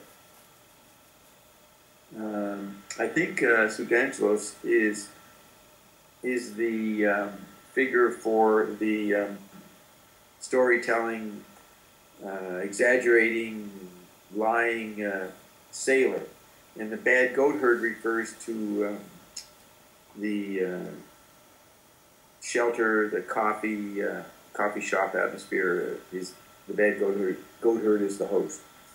Maybe that's symbolized by Eumaeus, but he does have a distinction between Eumaeus, the friend of Ulysses, and then the bad goatherd. So, navigation, relaxed prose, that's it. There's no secondary symbolisms in the Lineti scheme for the last 3 chapters. So the Eumaeus is a relaxed prose. We did sailors, navigation, extension of the nerves, whole narrative. I think that's it. So we come to the second last chapter, Ithaca, and now Ulysses or Odysseus and his son Telemachus. Telemachus is also one of the people named in chapter 16. He's hanging out with, that's when Odysseus reveals himself to Telemachus, and then they start to plan the war against the suitors who hijacked Penelope and Ithaca's Ulysses, Odysseus' property. They're known as the suitors. So the characters are Ulysses, Telemachus, Euryclea, and the suitors. Let's see. So they're going to slay the people who have hijacked Ulysses' home, and the meaning is armed hope. So the war, the guerrilla action, the terrorist action that must take place to reestablish Odysseus in his home with his partner Penelope, it's indicated by armed hope. Also, you could look at, because this chapter is also referred to as technique as catechism impersonal. This is an echo of episode number 2, catechism personal. That's the school, that's Gutenberg Galaxy. And remember that the meaning of that chapter, I forgot to mention, is chapter 2 is wisdom of the ancients, and the symbol of that is DZ, the school teacher, and he's not that wise really. So wisdom of the ancients becomes retrieved in the 20th century in the electric maelstrom, but is ineffectual. It does not help tetrad management. You have to manage on the level of forms, not on verbal, written, danced wisdom. Okay, so we're talking about the first 3 chapters have narrative young, catechism personal, and monologue male. You'll see these mirrored in 16th chapter, narrative old rather than narrative young. Catechism is impersonal, and you have 300 questions in this chapter, very long chapter, miming the procedure of dialectical science or literate Gutenberg science, an inventory of, an attempt to do what McLuhan says a mediacologist does. You make an inventory of the events and of the layout of the book. So you have 300 questions praising what happened. That is actually a mediacology technique. It is the way you do mediacology science, at least part of it. And so the art in chapter 17, episode 17, is science. And the symbol is comets. So remember, McLuhan was considered a comet. They called him in the early years when he first started becoming famous, a comet that came out of the faraway spaces of outer space to befuddle everybody. So it's interesting you have the trajectory of media phenomenon or fame or new inventions, the whole public relations vortex. Every new breakthrough is like a comet sailing across the mediascape. So when you review the media dynamics, you do an impersonal catechism and study the effects of the comets of media phenomena. The flash in the pan kind of phenomenon. So let's see, and the organ is called skeleton, but that's in the Gilbert schema. But in the Lineti scheme, the organ is changed to juices. In the Eumaeus, chapter 16, nerves remain the organ in both the Gilbert and Lineti schemes, but in the Ithaca, you have the skeleton, which moves up to the framework of the movie chapter, chapter 15, the brothel, Cersei's brothel, with magic as the art and hallucination as the technique and the exploding vision. That becomes skeleton, which is dropped from the second last chapter, the Ithaca chapter, and skeleton is replaced by juices. Now that's interesting. You're getting more into the liquid flow and autonomic robotic realities of the electric era, even implying the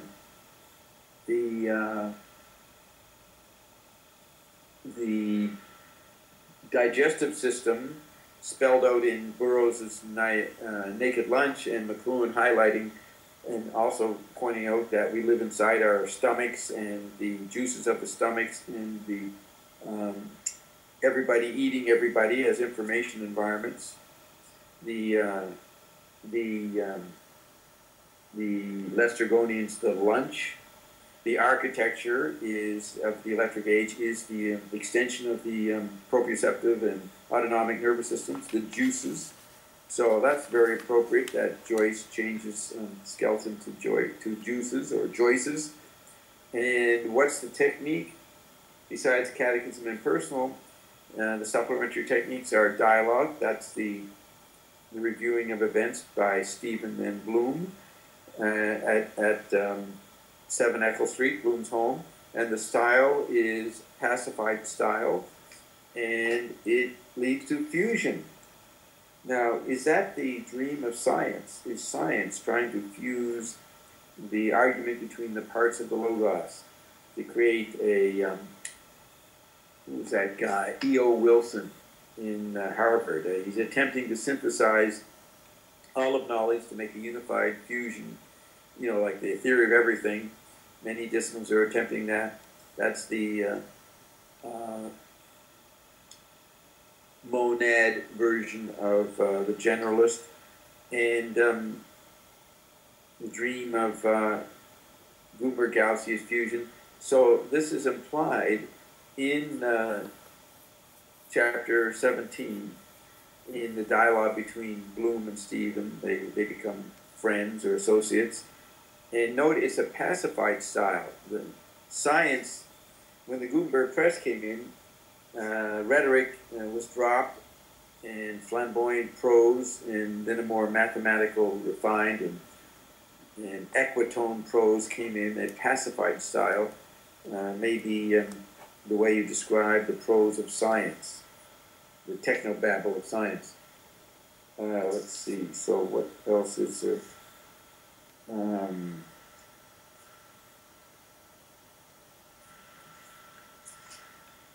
Yeah, I think that's the people. I forget who Euricula is. That might be a servant. Euricula may be a servant that helps Odysseus and Telemachus knock out the suitors. Not sure about that, but something like that, I think.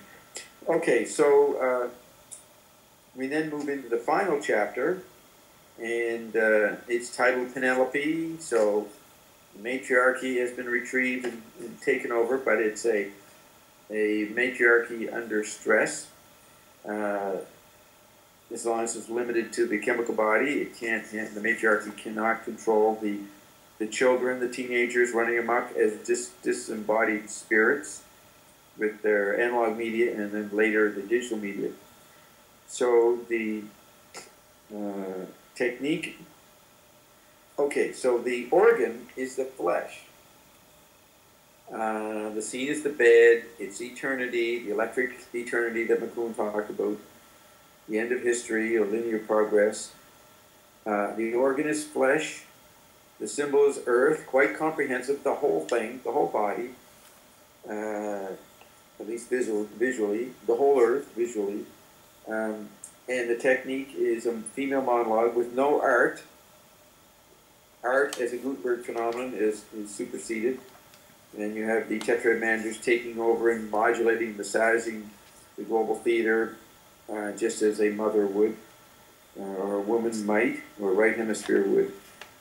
And the meaning is the past sleeps. The past sleeps. Very interesting. Remember in the Gutenberg galaxy, in the graveyard cemetery scene, you had the past, the unconscious, the unknown man, the heartbreak, heart defect, all these products of visual space are prominent in the graveyard, but now you're in the electric livingry, not weaponry, but livingry, a Bucky Fuller word, where everything's come alive, and there's no time to create a past in the literate sense. No time for history. Endless dangling ganglia. So the population gets accused by the old literate gang as being ignorant, dumb, don't know anything about where anything is, geographically or locationally. They don't know their history. Well, that's because, as Joyce predicted, the past sleeps. Visual space, as the past, is no longer a viable constituent force. Also, you could say the past sleeps. Let's take it another way. We retrieve all past in the electric global theater, and everybody is stunned and hypnotized by the global theater and hypnotized by the extension of tactility. So everybody becomes a motivated somnambulist. And McLuhan certainly saw that spreading. So several ways you can predict, no, you can interpret Joyce's media ecological projections. Very good work, Mr. Joyce. And the characters are Ulysses and Laertes, that's Odysseus' father, who is supposedly apathetic and heartbroken because he hasn't seen his son in many years. And Penelope. Penelope and so Ulysses and Penelope get together and tell their stories to each other. In Homer, they actually have sex, is implied. But in the Dublin version, 1904, there's no apparent sex between Bloom and Molly. That's because they're being disrupted and ambushed by the electric environment, which Ulysses is a warning about. Not a moralistic, judgmental warning, a sophisticated, tetradic warning. So, did I point out that the prose, yes, Molly's prose, the alternative technique, you have monologue female, and the Lineti schema has monologue and resigned style. You had pacified style in the second last episode, the Ithaca episode. That was the scientific mode. Now you have the chemical body, represented by Penelope, kind of stuck. It's presented with a great dramatic yes at the end of the monologue, but that could be a despondent yes, depending on who you are and what do you want to project into your retrieved Gutenberg sensibilities. So it's a resigned style. Molly is resigned to her fate with her husband, who sleeps in the bed in the opposite direction than she does. And what is the organ? The organ is fat, F-A-T. Why fat? As the chemical body is and the chemical stomach are suffused by the digital stomach, the chip body stomach, the astral stomach, and the TV body stomach. Hugeness is the, you think gigantism is a phenomenon. Well, Orphic Baroque spirals of huge multiplying synesthetic environments makes humanity fat and stone. And that's what my tiny note chart predicts, the ecstatic numbness that overtakes the victims of the electric age and then the digital age. So did I cover that? I got everything? Yeah. We end up fat and suffused. So we will go back to our hostess and see anything to say? Yes. Well, there are many things that come to my mind as you are talking, but well, at the end, I suppose it also ends with the lipids, because Ion said we need the lipids for ascension. Good point. And it ends. So, in other words, Joyce anticipated the ionic wisdom of the value of the lipids. Very, very, very perceptive there, Roxy. That's pretty good. Yes, and Molly ends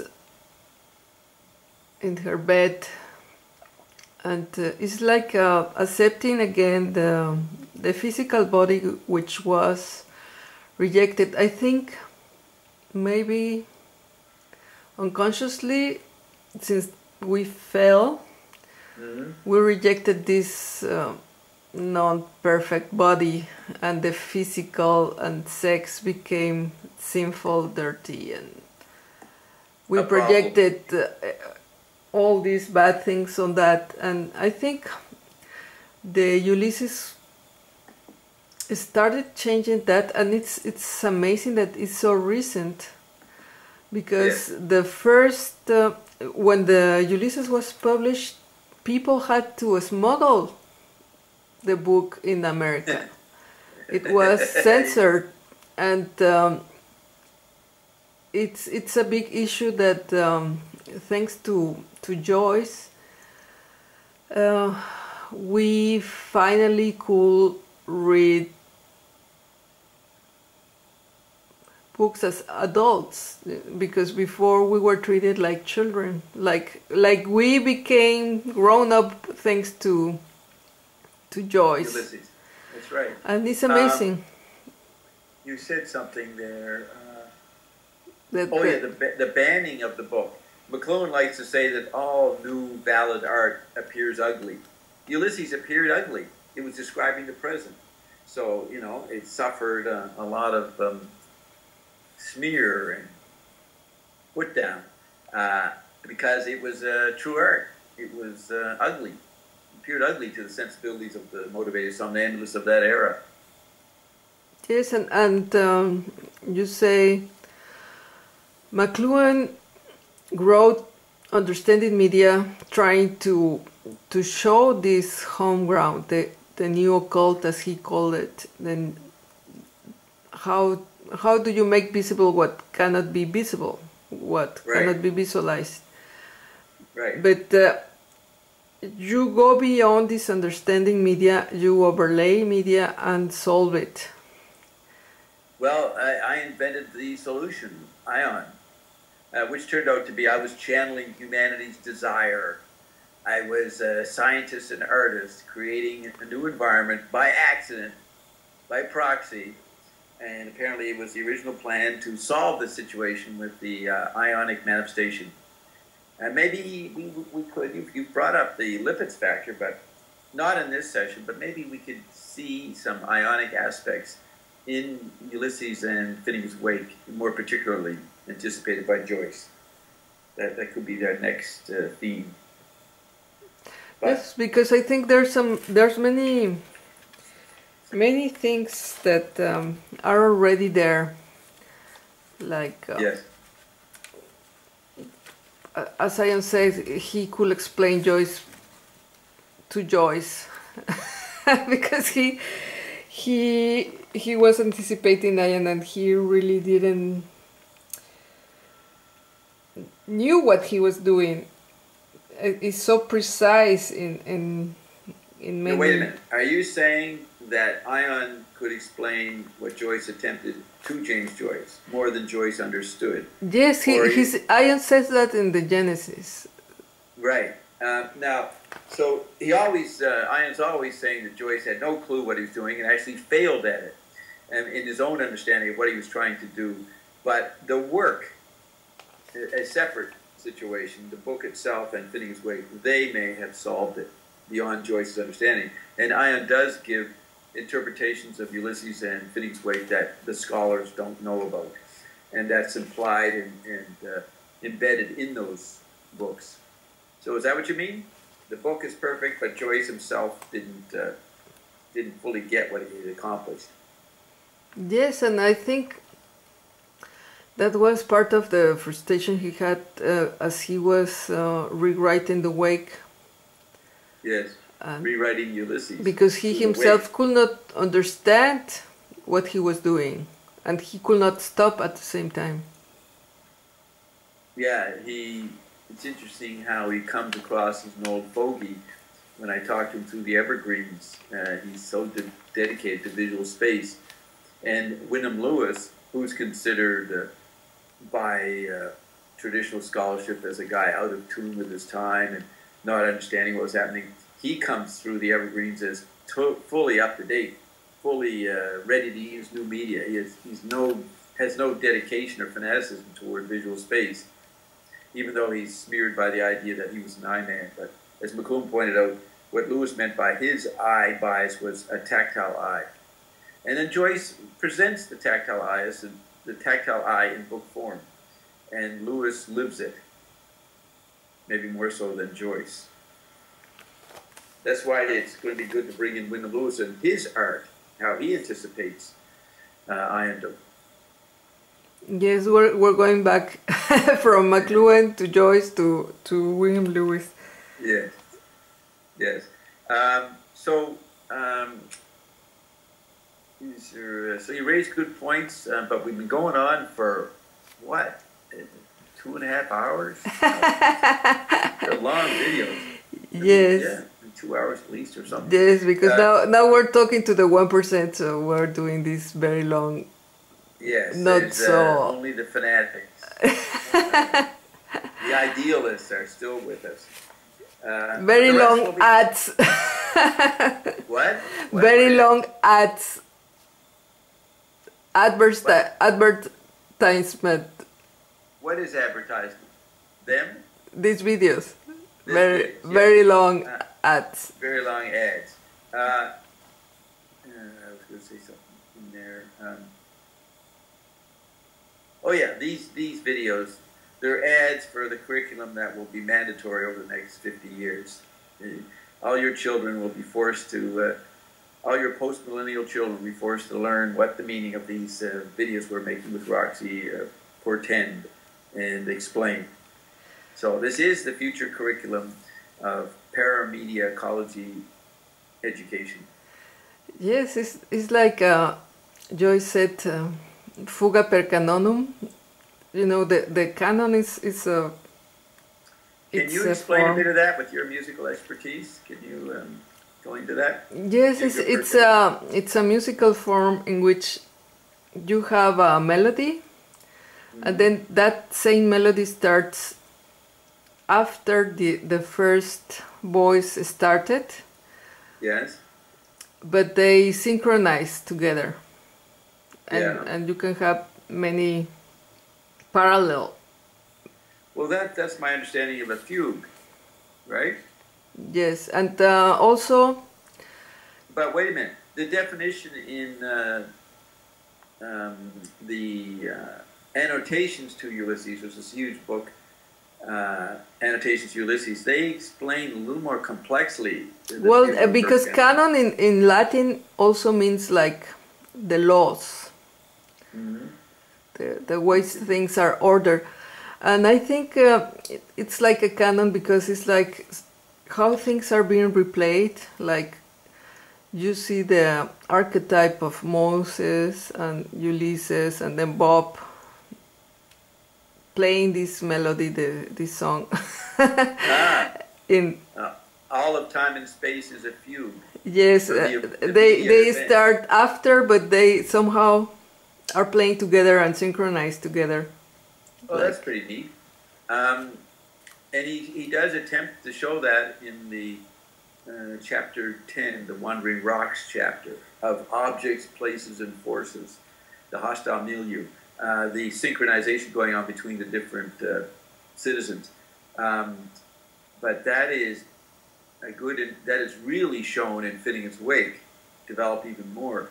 So that's showing the vision of Ion, the post-space, post-time situation that Ion says is going on in expanded articulation that humans have never heard before, that is provided by Ion. Yes, it's like this non-linear replays that are there, like the non-linear, which we're trying to understand. And also the non-sequential or non-present, the non-now. Ion points out that everything's already happened. So there is no now. The now is a rearview mirror of something that already happened. That's a new aspect. And Ion says the neutrino as a particle is emblematic of that situation, the past pluperfect, I think he calls it. But you can see Joyce writes things like that. Yes, and it's very amazing that these explorations you had been engaging for so many years brought you to unexpected results.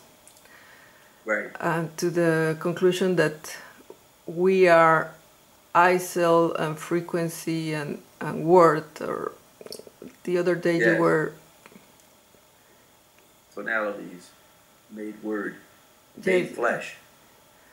Yes, and that could be another video on its own, how you explain what we are. Right. What's your conclusion after all these discoveries? Right. And you were pointing that out in your comments after the first half of the book about the body spelled out by Ion in Genesis in the Bible. We'll have to think more about that and do something on that. Yes, because that's something really never said. Right. How these things, how the world came to be, how our reality is being affected and created, and how you created a world for the fallen, where we had the illusion of being born and died and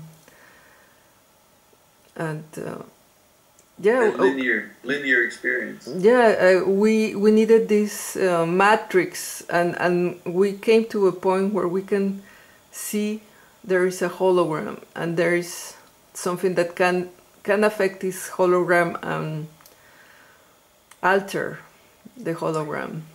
Yeah, I just got an idea.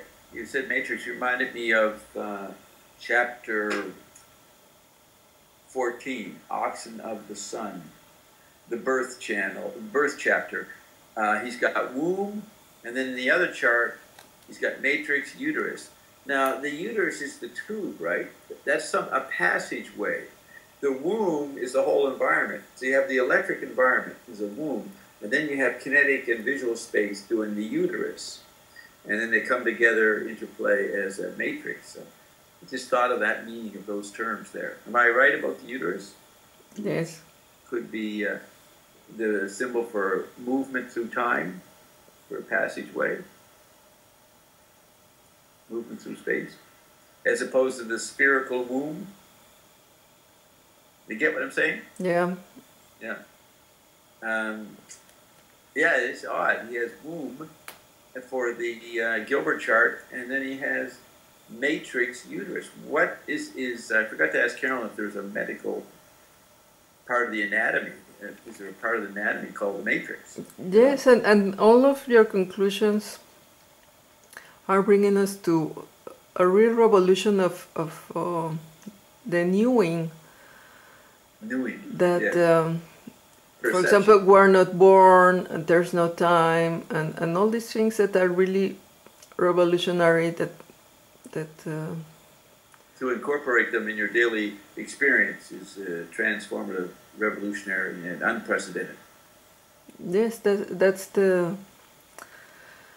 result of all your explorations. My hard work. While all you people are living lazy lives, I was out there with Ulysses. 10,000-year journey through the oceans of the cosmos. And on the one side, you created new foods for all the bodies to go back to the blood. We need to regain our perfection, and new energy sources. We created that. Yes, and then also that's something I wanted to ask Ion, and I don't really understand how these changes in our body's chemistry affect the outside kingdom, the environment. Like he said, for example, our breathing changes the atmosphere, and like that, when we fell, we started breathing oxygen and these dust particles with particles of minerals, he says, that made us put our power Decay. outside ourselves. Made us decay. And Yeah. part of that was projecting the mirage outside of ourselves.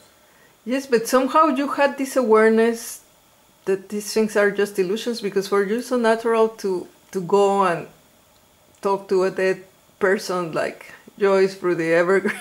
It's like that is not an obstacle to That's communicate. right. And for you it's like so natural. Yeah, I knew that the dead were not dead, and they were available to contribute. And I found means to do that. So yes, that's a new kind of genius I have retrieved, right? A genius of not being fooled by the apparent limitations of the physical existence. I mean, I did cause a lot of shock when I reported, well, I was just talking to McLuhan yesterday. I actually walked into the coach house about 1999, and some of the Derek de Kerkhoff students were there working on some stuff on their computers. And I walked in, and I had just done several hours with the Evergreens talking to McLuhan, and I held up the cassettes, and I said, you guys are supposedly understanding McLuhan? Well, I have him right here in this cassette.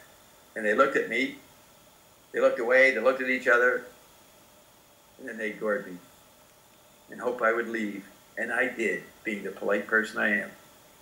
And I lived to tell the story 16 years later, for the record. Yes, and at the end, like people like LaRouche that had spent their whole lives studying with passion come to a point where they don't really make sense. Like they hit a wall. Yeah, yeah. And, they get stuck in the tower. Yeah, and the solutions they're finding or suggesting are not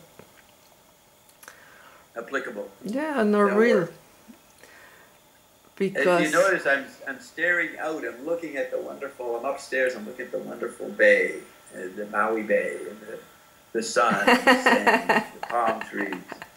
As I wax eloquent here in paradise. Yes, but like LaRouche said, I think, yeah, the fallen man gets lost in the political, like his place in the social, or trying to find his place in nature, in the cosmos, in the universe. He gets lost in the uterus, doesn't make it to the blinding light of clarity, of lucid, collective lucidity in the collective. What's that phrase? Collective lucidity? Recollected lucidity. Recollected lucidity. Yeah, which we should use instead of awareness. But I still use the word awareness just for the public. Yeah. For the eternal herds. Yes, because sometimes they think it's because I don't speak English right that I'm not expressing myself right, but it's that we use new words and new concepts. You're a product of the global membrane and can speak 5 and 6 languages. So, for through a mouth that's obsolete. So why should you be so particular about what you say?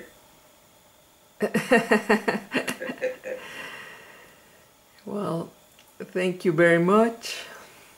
You're welcome. We have 2 hours to feed your bodies.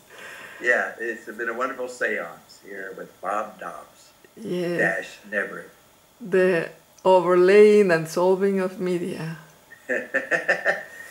All right, well, let's turn it on. Thanks a lot.